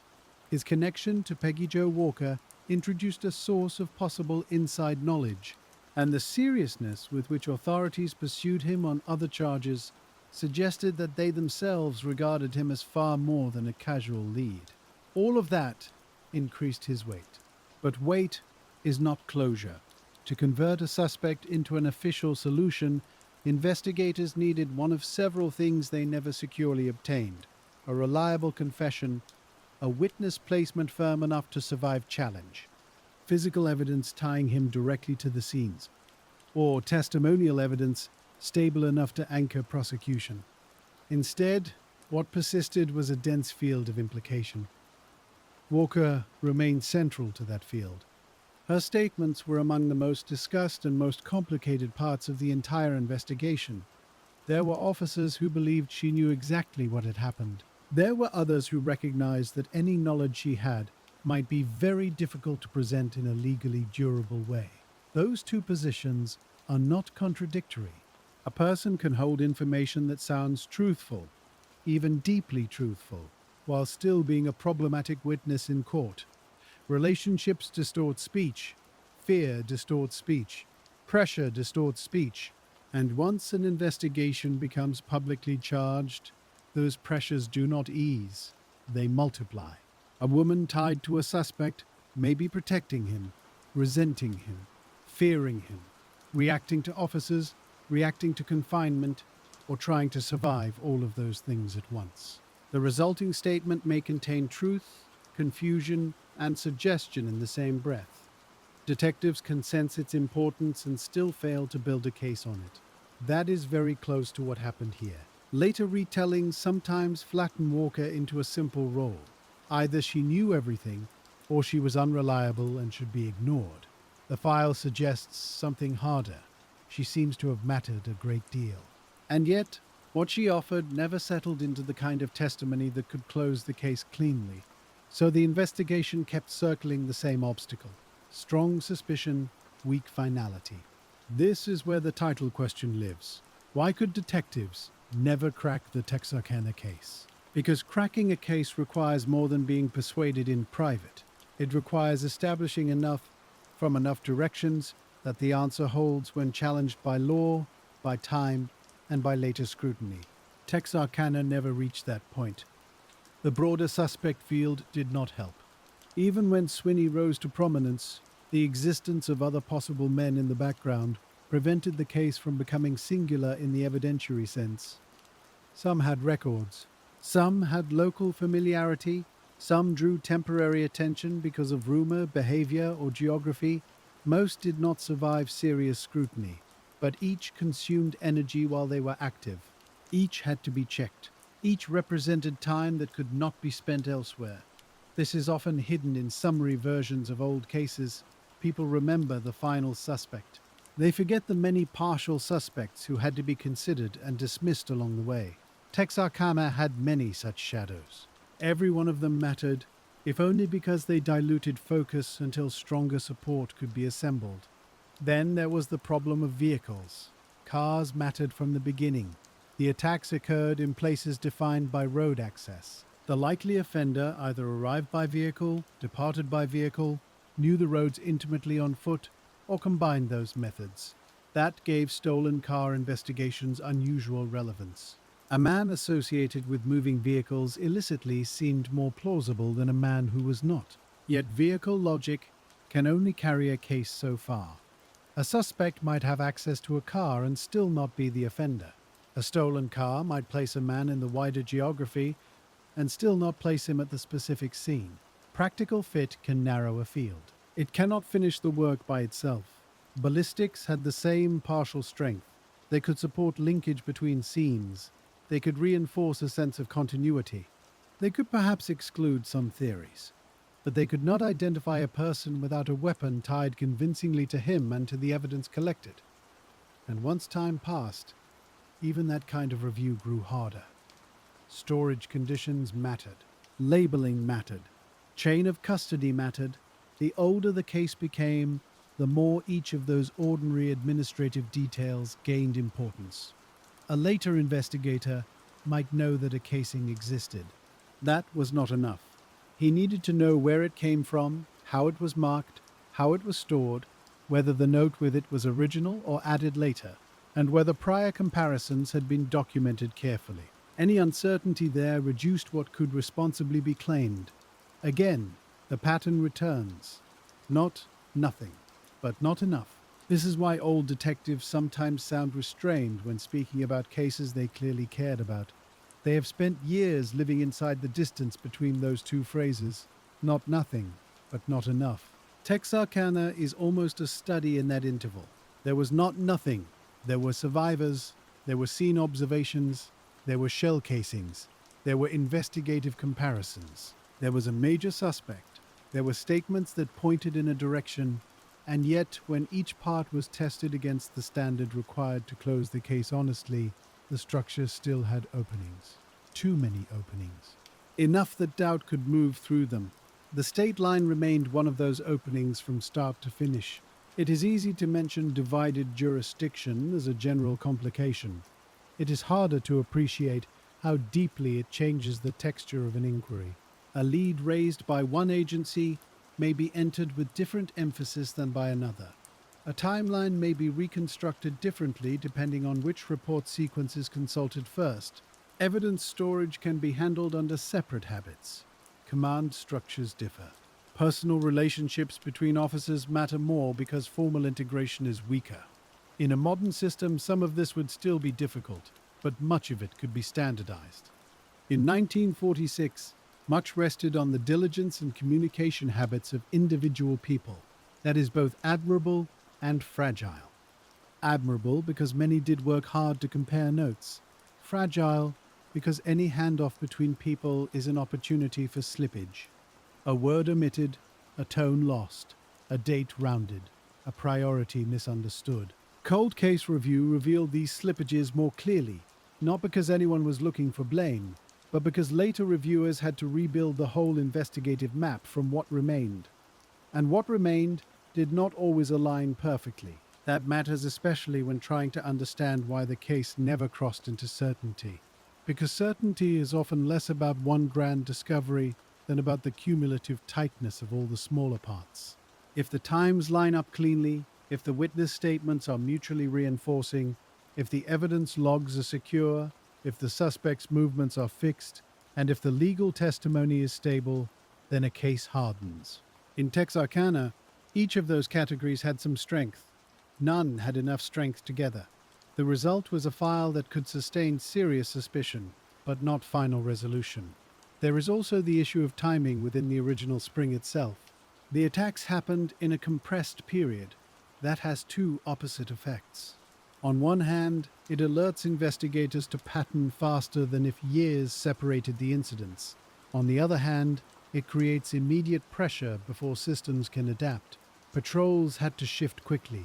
Information had to move quickly. Public messaging had to form quickly.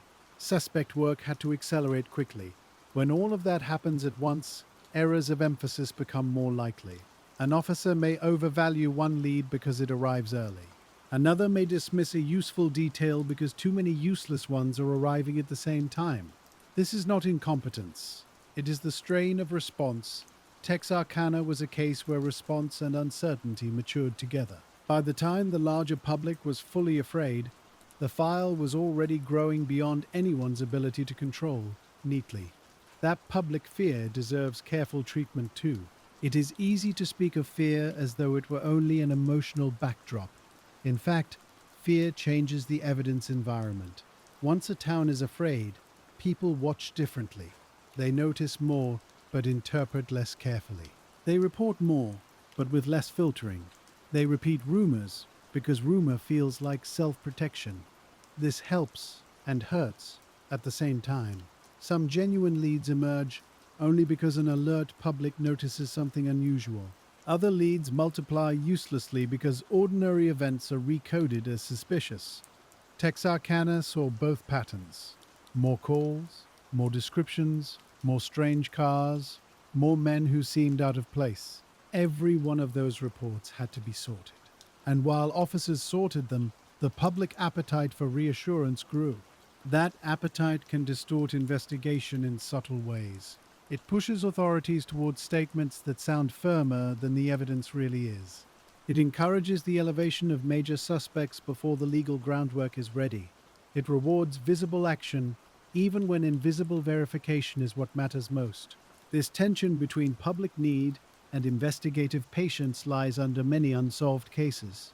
In Texarkana, it never fully eased. The strongest available suspect was not enough to reassure everyone, because he was not enough to close the file. So the case remained suspended between movement and incompletion. One practical way to understand this is to imagine what detectives would have needed for a different outcome. If Swinney had possessed a weapon that could be convincingly tied to the evidence, the case would have hardened.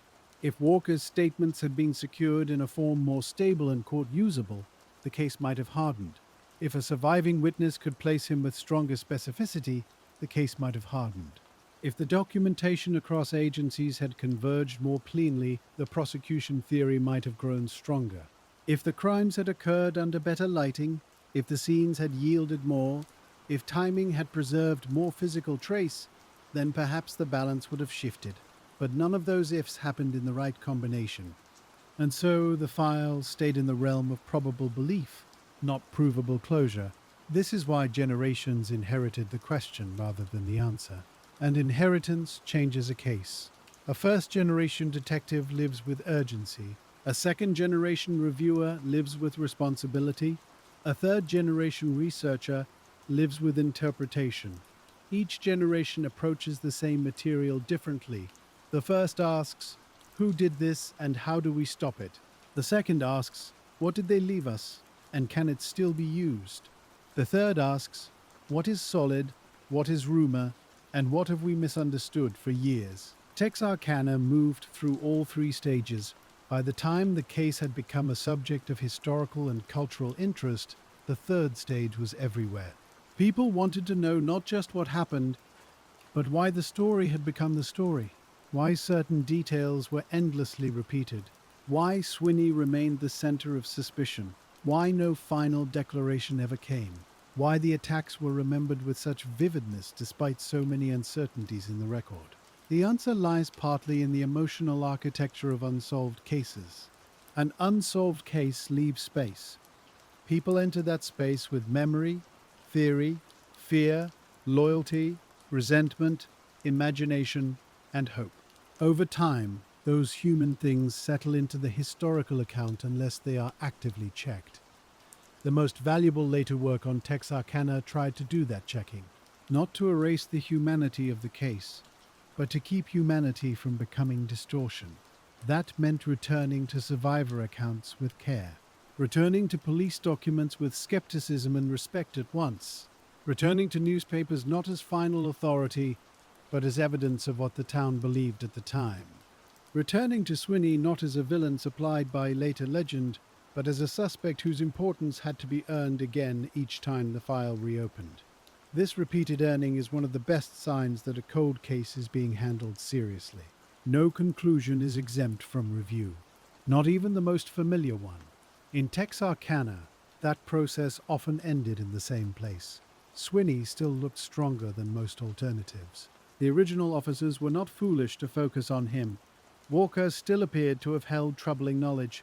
The geography still suggested a man at ease in darkness and movement. The pattern across the attacks still appeared substantial. And yet, the final step still would not hold. The phrase unsolved remained, not because there were no ideas, not because there was no labor, but because the transition from suspicion to proof is narrower than most people think. That narrowness can feel cruel. It can also be the safeguard that keeps old cases from being resolved by force of repetition alone. There is another practical factor worth sitting with. 1946 was not an age of investigative helplessness. Police had methods. They had patrols, interviews, comparisons, regional cooperation, and ballistics. But those methods had limits that become especially visible in night crimes involving moving scenes and incomplete witnesses. A parked car on a secluded road does not preserve itself for investigators. A rural house at night offers angles and traces, but also darkness, distance, and delay. A suspect who moves fluidly, or uses stolen vehicles, or leaves little behind can stay just ahead of what such methods can settle. This is not romantic. It is mechanical. The crimes were committed under conditions favorable to uncertainty. That is one reason they remained uncertain. The practical environment worked for the offender. The administrative environment worked against the investigators. And time, once it began to pass, worked against everyone except the mystery itself. As years accumulated, some investigators still believed modern techniques might someday clarify the file. That hope was not unreasonable. Old cases have, in other contexts, yielded to later science. But hope had to be tempered by the reality of what materials remained. To revisit a case successfully decades later, you need evidence preserved in a form that modern testing can use. You need context intact enough to interpret results properly. And you need legal pathways to make use of whatever emerges. Texarkana did not offer all of those things cleanly. What later reviewers often found, when they looked closely, was not a single missing miracle, but a chain of small absences. A cartridge might still exist, but the surrounding note could be thin. A statement might survive, but the first spoken hesitation behind it was gone. A suspect timeline might seem persuasive, but 1 hour in the middle remained uncertain. That is how old cases resist being reopened into certainty. Not by hiding everything, by withholding just enough. And so the Texarkana file stayed in that difficult condition where modern interest could sharpen questions, but not always answers. A cold case investigator decades later might sit with the material and feel two things at once. First, that the original detectives had not been imagining the shape of the offender. Second, that the shape they sensed had never become solid enough to touch. That double feeling may be the truest summary of the case's long afterlife. You can almost picture a later officer, in a quieter office than the men of 1946 had known, opening an old folder and finding the same stubborn imbalance. Too much to dismiss, too little to close. And the longer the file remained that way, the more another question began to matter. Not only who the offender was, but what the town had carried forward in place of certainty. Because when a case does not end in court, it ends somewhere else. It ends in memory. It ends in newspaper anniversaries. It ends in old warnings repeated to younger people who were not there. It ends in roads that are still pointed out long after the original patrol cars are gone. Texarkana kept the case in exactly that fashion. People remembered where couples used to go. They remembered the spring weather. They remembered the language of fear. Some remembered hearing doors lock earlier than usual. Some remembered parents telling young people not to drive out beyond the brighter parts of town. Some remembered patrol cars on roads where patrol cars had not usually lingered. Memory kept the broad weather of the case alive, even when the exact details grew less stable. That difference matters. The emotional truth of the case remained strong. The evidentiary truth needed more careful handling. And as the years passed, those two truths were not always told apart. Newspaper retrospectives helped preserve the case, but they also shaped it. A retrospective piece has its own needs. It must condense. It must choose images that stay in the reader's mind. It must often explain a tangled investigation in a few clean paragraphs. That kind of compression can be useful. It can also flatten a case until the uncertainty no longer feels proportionate. Texarkana was especially vulnerable to that flattening because it already possessed such durable symbols. A spring night, a state line, a dark road, a pale mask, a suspect who seemed nearly right but never officially enough. Those symbols made the story easy to retell. They did not make it easy to resolve. The more the story was retold, the more it risked becoming smoother than the record really was. And in a smooth story, detectives look more baffled than they actually were. The real picture is more modest and more human. They were not staring helplessly at nothing. They were staring at something incomplete, under pressure, in darkness, with methods that had clear limits. That distinction changes the case. It moves the focus away from myth and back toward the practical reasons the file never hardened. Later, writers, researchers, and local historians sometimes tried to do exactly that. They went back to primary material whenever possible. They compared police reports to newspaper language. They compared contemporary statements to later interviews. They checked whether a famous detail had appeared early or only after years of repetition. This kind of work can feel unspectacular. It is, in fact, one of the most serious forms of detective work a cold case can receive. Because before you can solve an old mystery, you often have to solve the story of the mystery first. You have to know which parts belong to the case and which parts belong to its afterimage. In Texarkana, that afterimage grew large. Local folklore attached itself to the roads. Certain details became famous simply because they were vivid. The mask description did this. So did the idea of an offender moving confidently between jurisdictions. So did the image of a town forced indoors by fear. There was truth inside all of those things. But each one was also vulnerable to enlargement. The town was afraid, yes. Yet fear does not preserve exact wording. It preserves feeling. It preserves emphasis. It preserves the memory that something changed. That can be deeply valuable, but it cannot stand alone in place of source material. So careful re-examinations had to keep asking a difficult question. What did people truly remember from the time, and what had become polished by repetition? A warning repeated for decades may sound official even if it began informally. A suspect may sound settled even if the file never quite settled him. A witness description may sound complete even if the original statement was fragmented. Texarkana's history had all three problems, and that is why later, quieter reviews were so important. They did not promise the pleasure of a sudden revelation. They offered something gentler and in some ways more useful. They clarified the boundaries of what could honestly be said.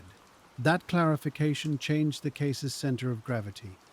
Instead of asking why police did not somehow make certainty appear, later reviewers began asking why the necessary conditions for certainty never gathered in one place. That question leads back, again and again, to the same handful of obstacles. The crimes happened at night. The scenes were poor for evidence. The surviving witnesses were crucial, but limited by darkness and shock. The early pattern, though strong, still required judgment before it could be treated as one series.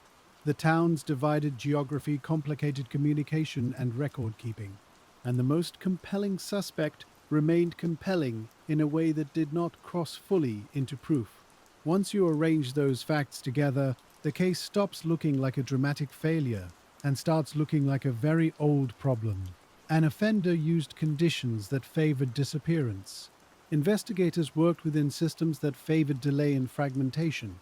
By the time the strongest suspect emerged, too much still depended on inference. That is often enough to carry local conviction. It is not always enough to carry law. The legal side of the case matters here more than popular retellings sometimes admit. It is easy, after many years, to say that if officers believed Swinney was responsible, they should simply have closed around him more decisively. But a criminal case is not strengthened by wanting it to be stronger. A prosecutor needs testimony that will hold, physical evidence that can be defended, timelines that can survive attack, witnesses who can be presented without the case collapsing under cross-examination. The Texarkana investigation, for all its labor, never secured those elements in a complete package. And once time moved on, the chance of assembling them only diminished. That is another reason the file stayed open in spirit. It was not only that the original investigation stopped short, it was that later investigations inherited a shortage they could describe more clearly than they could repair. Cold casework often has that melancholy quality. The further back you look, the more obvious some early weaknesses become. Yet the more obvious they become, the less fixable they often are. A missing link, identified 50 years later, is still missing. An uncertain witness statement does not become more certain with age. A chain of custody problem does not improve by waiting. A suspect who once might have been pressured effectively cannot be pressured after his place in the record has grown old and legally entangled. This makes old cases feel still and active at the same time. Still, because the core facts no longer move much. Active, because people keep returning to them in search of enough alignment to support an answer. Texarkana drew that kind of return repeatedly, partly because the attacks were close in time and unusually memorable, partly because the suspect question never fully left the file, and partly because the case sat at that uneasy border between documented history and folklore. The folklore side of the case is worth moving through slowly, not to mock it, not to romanticize it, only to understand what it does. Folklore enters an unsolved case where proof is absent and feeling remains. It supplies shape. It turns fear into a repeatable story. It gives a community a way to keep something unfinished in circulation. That is not all bad. Sometimes folklore preserves a case that official institutions would otherwise forget. But folklore also likes clean lines. It prefers one villain. It likes symbolic details. It tends to reduce uncertainty because uncertainty is hard to pass from one person to another in ordinary conversation. Texarkana's folklore did exactly that. It held on to the image of the attacker. It held on to the atmosphere of spring roads and dark lanes. It held on to the name of the suspect most officers never stopped watching in memory. And over time, those held images became easier to repeat than the more difficult truth. The truth was that the case remained full of open spaces. Not every witness account matched perfectly. Not every physical detail supported one neat interpretation. Not every repeated claim could be traced cleanly to a primary source. Not every account of police certainty was supported equally by the surviving record. The longer the story circulated, the more those open spaces were filled by confidence. That filling in is understandable. People do it with all unfinished things. They do it with family stories, with old disappearances, with half-remembered accidents, with local scandals. The mind prefers shape over vacancy. But in investigation, vacancy matters. What is not known may be just as important as what is. That is why the best later work on the Texarkana case often sounded less dramatic than the popular versions. It spent more time on contradictions, more time on document trails, more time on what the earliest reports did and did not say. This can feel less satisfying if you want a villain stepped neatly out of shadow. It is much more satisfying if you want the case treated honestly, and honesty in this case requires acknowledging that even some famous details are weaker than people assume. A repeated phrase in an anniversary article may owe more to prior articles than to an original witness. A common belief about how the public behaved may reflect the emotional memory of fear more than a documented universal reality. A suspect detail may have grown in confidence because so many people repeated it, not because the evidence itself improved. That does not mean the whole case is uncertain in some shapeless way. The broad architecture remains remarkably consistent. There were linked nighttime attacks in and around Texarkana in the spring of 1946. There were surviving witnesses who provided the first descriptions. There was a decisive escalation at the Starks farmhouse. There was a serious and durable focus on UL Swinney. There was no final provable closure. Those points are strong. What shifts, under close review, are the edges. And sometimes the edges are where cases live or die. One reason later researchers became so careful about sources is that the Texarkana case had entered a larger cultural life. Once a case becomes known outside the immediate town, it acquires another layer of retelling. Writers arrive. Filmmakers arrive. With expectations. They want an old mystery to feel like an old mystery. They want atmosphere coherence, and a central face. The real file may offer atmosphere in abundance, but it offers coherence only in parts. And the central face is exactly what it never fully supplied. So, adaptation and retelling naturally push the story towards simplification. Again, that is not malicious. It is almost structural. A story told for memory prefers closure. A case file kept for truth must tolerate incompletion. Texarkana has always stood between those two forms. What the town remembered then was not only the sequence of events, it remembered how uncertainty felt. That may be the deepest reason the case endured so forcefully. A solved case eventually belongs to record. An unsolved case keeps belonging partly to emotion. People return to it because it does not settle. Officers return to it because they do not like leaving a spring of violence without a confirmed name behind it. Researchers return because the gap between suspicion and proof is intellectually difficult to leave alone. And ordinary listeners return because the roads are still there. That continuity of place matters. When a case remains attached to a visible landscape, memory has something to hold. A street can still be driven. A lane can still be pointed out. A farmhouse area can still be spoken of, even if much around it has changed. The physical persistence of place gives old mysteries unusual staying power. Texarkana had that. The state line itself became part of the remembered structure, not just as geography, but as explanation. People understood, even if only loosely, that the divided setting had complicated the work. That understanding entered local memory because it made intuitive sense. One town, two states, multiple agencies, overlapping responsibilities. It sounded like a puzzle, and it was one. But even here, folklore can overstate what it explains. Divided jurisdiction did not make the case unsolvable by itself. It added friction, it slowed and split communication. It made reconstruction harder later. It magnified uncertainty. But if the evidence had been stronger, the state line would not have saved the offender. It mattered because everything else was already thin. That is a useful distinction. No single factor explains the case. The case remained open because several modest weaknesses lined up in the same direction. Night favored concealment.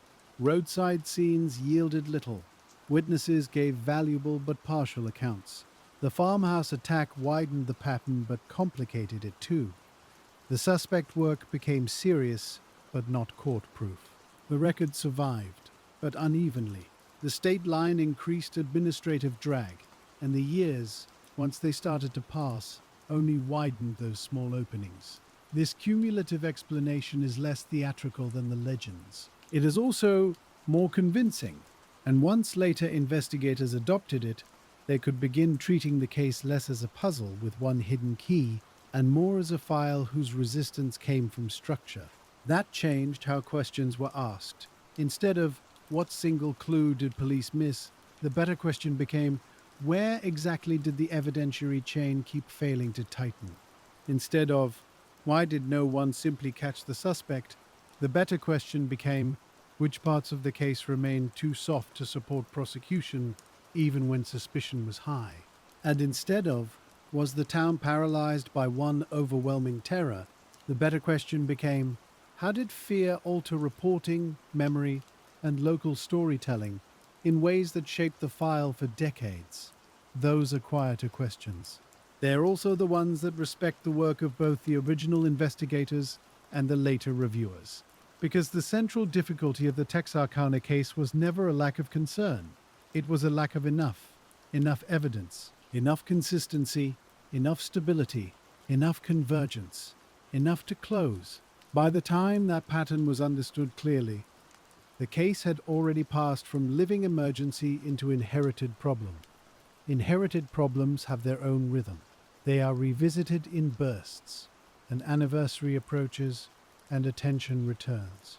A researcher finds a neglected source and attention returns. An officer in a later generation hears the old names and decides to compare the files again. A new forensic hope appears in the culture at large, and attention returns. Each return brings the same quiet reckoning. What is left? What can still be trusted? What always sounded stronger than it was? And what remains, even now, stubbornly persuasive? Swinney remained in that last category. That is one of the reasons the case never drifted into complete shapelessness. Many unsolved cases scatter so widely over time that no single suspect can bear sustained historical scrutiny. Texarkana did not quite do that. Its uncertainty kept orbiting one man more than any other. That orbit was not random. It reflected the judgment of original investigators who had seen and heard more than later generations ever could. It reflected the practical fit between his background and the crimes. It reflected the statements tied to Peggy Jo Walker, and it reflected the simple fact that officers continued to pursue him where they could, even when they could not make the larger case hold. All of that gives the suspicion weight. It does not eliminate the final gap. That gap is why honest retellings have to be careful.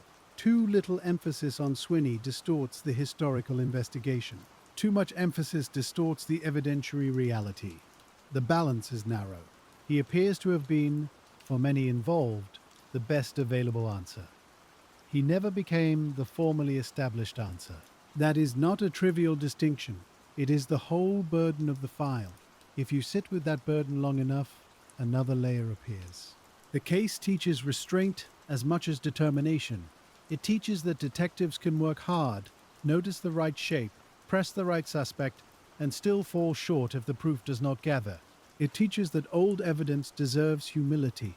It teaches that memory preserves feeling better than sequence. And it teaches that a town can carry a case for generations without ever fully carrying the same case in exactly the same way.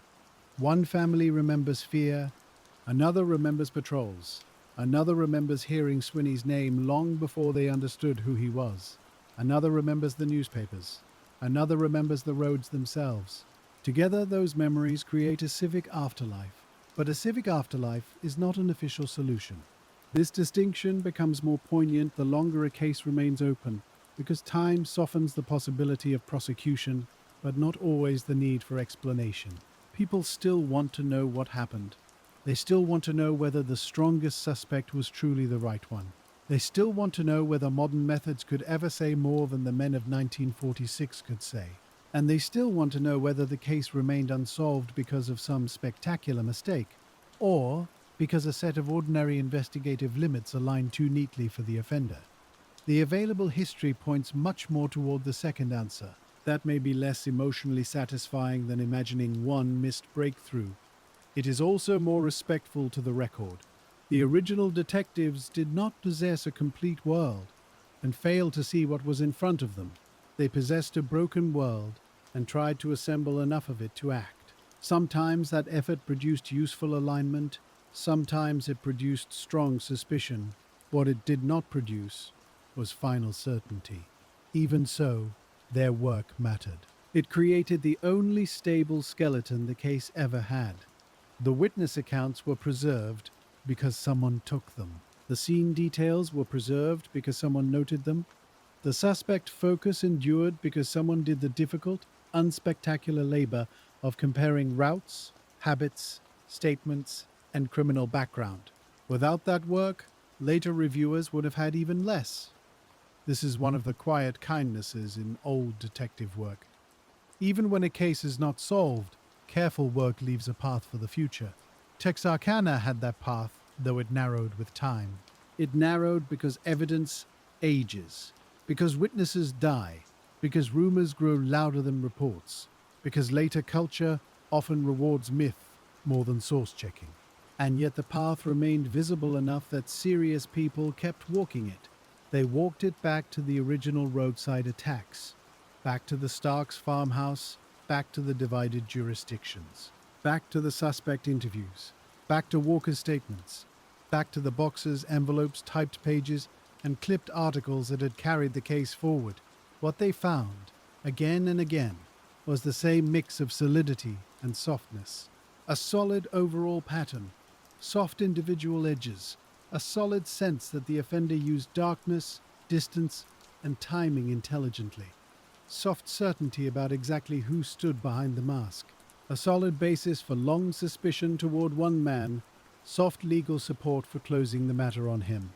And so the case remained old without becoming finished. That oldness changed the emotional texture too. An active investigation is full of urgency. A historical one is full of patience. You no longer ask, "Where do we send the patrol tonight?" You ask, "Which statement came first? Which report was original? Which detail has been repeated beyond its source? Which assumption should be loosened?" The Texarkana case almost requires that slower posture. If approached too quickly, it turns into legend. If approached patiently, it reveals something more difficult and more real. It reveals the anatomy of an unsolved case. The anatomy is not glamorous. What it shows instead is how a case can remain open while still being deeply understood in outline. You can know the shape of failure without knowing the face behind it. That is what happened here. Detectives eventually came to understand the obstacles with painful clarity. The attacks happened in darkness, where vision was weak and timing was slippery. The earliest surviving accounts were valuable, but they were always going to be partial. The scenes offered only limited physical help. The jurisdictions overlapped, but did not fully merge. And when suspicion finally began to gather around one man, the law still required more than suspicion. That final barrier is sometimes the hardest one for people outside a case to accept. A detective may believe, a town may believe, a newspaper may hint, but an official solution asks for something steadier. It asks for evidence that does not sway when questioned. It asks for testimony that does not collapse under pressure. It asks for a chain from event to suspect that is tighter than intuition, tighter than reputation, tighter even than experience.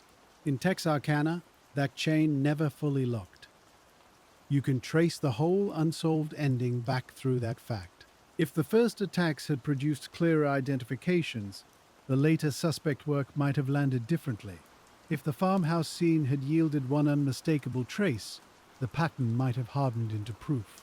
If Peggy Jo Walker's knowledge had been secured in a more durable form, prosecutors might have risked more. If U.L. Swinney had been tied directly to a weapon or to a vehicle placed with certainty at the right moment, the case might have narrowed beyond escape. But each of those conditions remained incomplete. Not absent, just incomplete. And incomplete evidence has a way of preserving doubt long after fear has faded. By then, that doubt had become part of the case's permanent structure. It sat inside every later retelling. It sat inside every anniversary article. It sat inside every conversation where someone said they always thought the police knew but could never prove. That sentence, in one form or another, became the unofficial summary. Police knew, perhaps. Police suspected strongly, certainly. Police closed in as far as the file would let them, but the file itself never crossed the last narrow distance. That is why the case remained unsolved, not only in law, but in history, because history is careful in its own way. It can repeat suspicion for decades. It can preserve the judgments of old investigators. It can note where their attention settled and why. Still, if the documentary spine does not support a final claim, history hesitates. And in this case, hesitation is the honest position. That honesty can feel unsatisfying. It is meant to. An unsolved case should resist comfort. Not through excitement, not through fear, but through restraint. The restraint matters because the people inside the file deserve better than a neat answer built on less than enough. The surviving witnesses deserve that care. The dead deserve that care. Even the investigators, who worked with tools and pressures very different from later generations, deserve that care too. It is easy to look backward and demand certainty from them. It is harder and fairer to sit with the exact limitations they faced. A dark road is a poor witness. A frightened memory is a human one, not a flawless one. A shell casing is useful, but not omnipotent. A suspect can be central and still not be chargeable. A town can be one place socially and two places administratively. None of those facts solves anything. Together, they explain almost everything. That is why the Texarkana case still feels so stubborn, not because it is unknowable in every direction, but because it seems almost knowable. That is the special frustration of it. You can come very close to a conclusion. You can understand why detectives kept returning to Swinney. You can understand why so many later reviews still place him nearest the center. You can understand why the attacks appeared linked, why the farmhouse attack changed everything, and why the divided geography made each weak point weaker. You can understand all of that and still arrive at the same ending the file did. Not solved. That phrase is simple. Its consequences are not. It means the case did not become what people wanted it to become. It did not pass from fear into certainty. It did not give the town a final courtroom answer. It did not let later generations inherit closure. Instead, they inherited a working theory with missing supports. They inherited names, roads, dates, witness fragments, and old police conviction that could never be made fully official. They inherited the shape of an answer without its final seal. And that sort of inheritance lingers. It lingers because people can feel the edge of resolution nearby. They can feel that the case was not random chaos. There was pattern here. There was method. There was movement through known conditions at known times, with some knowledge of where privacy turned into vulnerability. There was enough consistency to persuade experienced officers that they were dealing with one offender across at least the main chain of attacks. There was enough circumstantial weight to give one suspect long historical gravity. But there was never enough to force the matter closed for everyone. So the case entered that long American category of mysteries that are partly solved in conversation and not solved on paper. Those are often the hardest cases to carry. A completely blank case has one kind of sadness. A nearly settled case has another. The nearly settled case invites endless return. Each return begins with hope that maybe one overlooked point will finally steady the rest. Maybe a source will be clearer than expected. Maybe a stored item will still yield something. Maybe an old assumption will be corrected in a useful direction. Maybe the suspect long considered strongest will become stronger still under new comparison. Or maybe, in honesty, the old uncertainty will simply be described better than before. Texarkana mostly offered that last result. Later review sharpened explanation more than solution. It made plain why detectives struggled. It made plain why the strongest suspect never became the final answer. It made plain how much rumor had layered itself over the record. And it made plain that the case remained resistant for practical reasons, not mystical ones. That may be the most important thing to take from it. There was no magic in the offender's escape. There was opportunity. There was darkness. There was timing. There was divided administration. There were weak scenes and brief encounters. There was a suspect field that took time to sort. There was pressure from the public. And there was the ordinary erosion that begins almost immediately after a crime if strong evidence is not captured fast enough. These are earthly reasons, quiet reasons, the sort of reasons that fill boxes, not legends. And yet, legends grow anyway.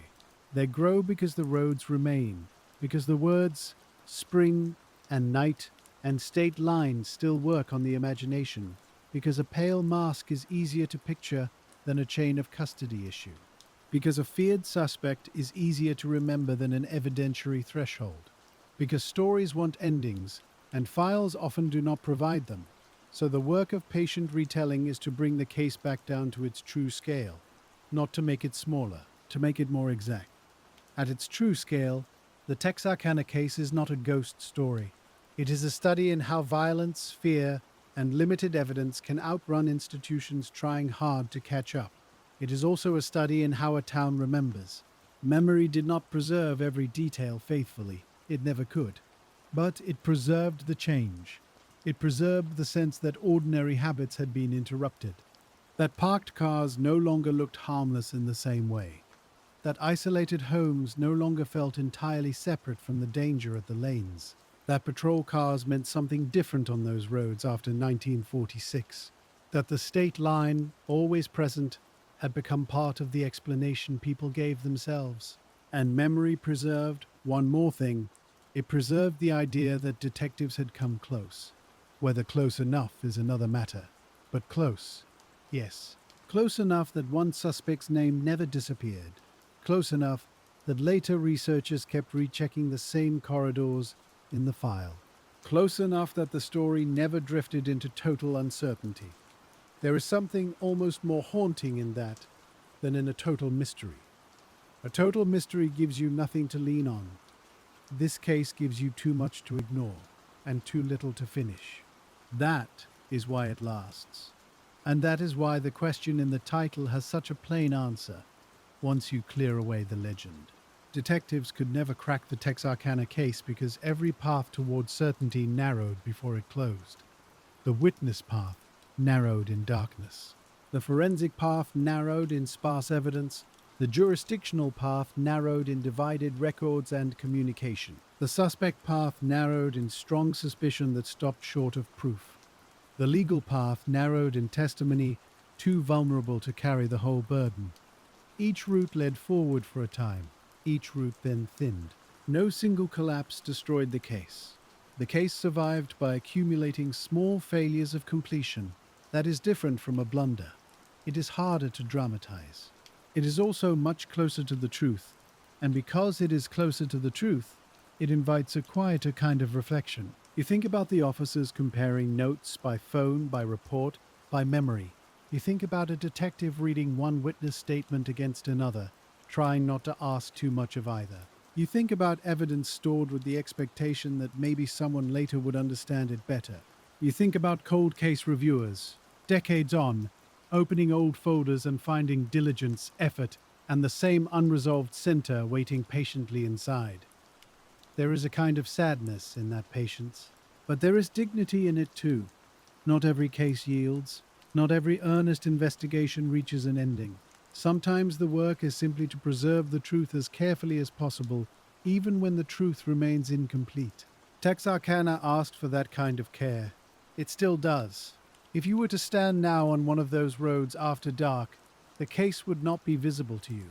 The landscape would be just landscape, roads, trees, houses at a distance.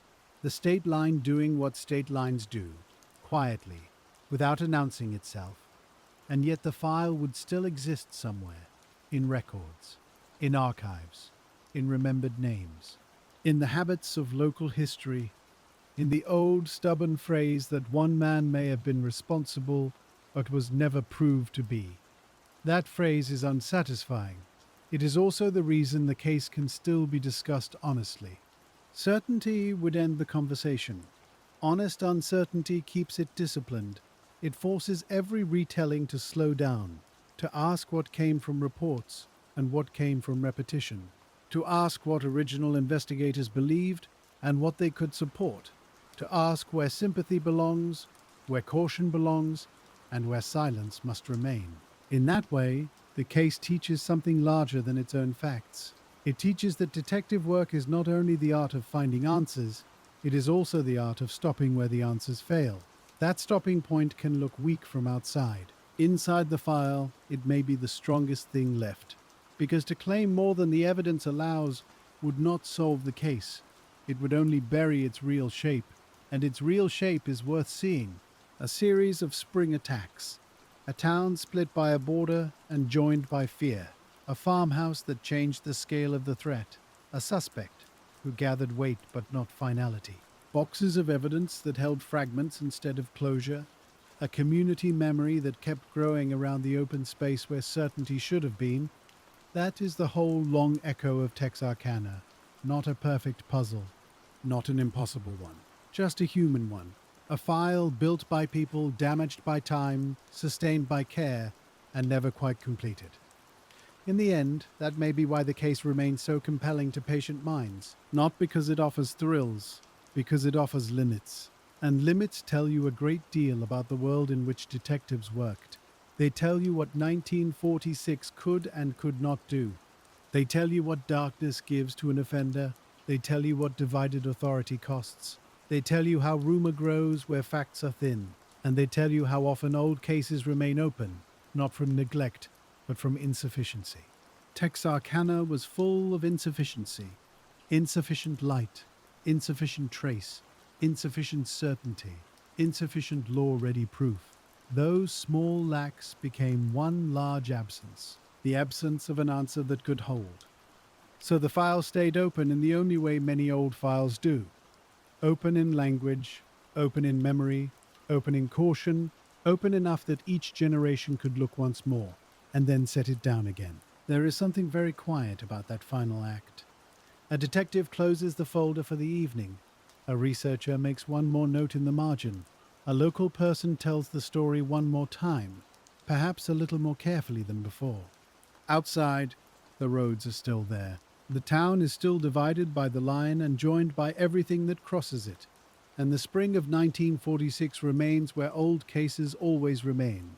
Not gone, not settled, just waiting in paper and memory for the next patient pair of eyes. For now, that is enough. The strongest suspect is still only the strongest suspect. The record is still partial. The question is still larger than the proof. And the case, even now, keeps its last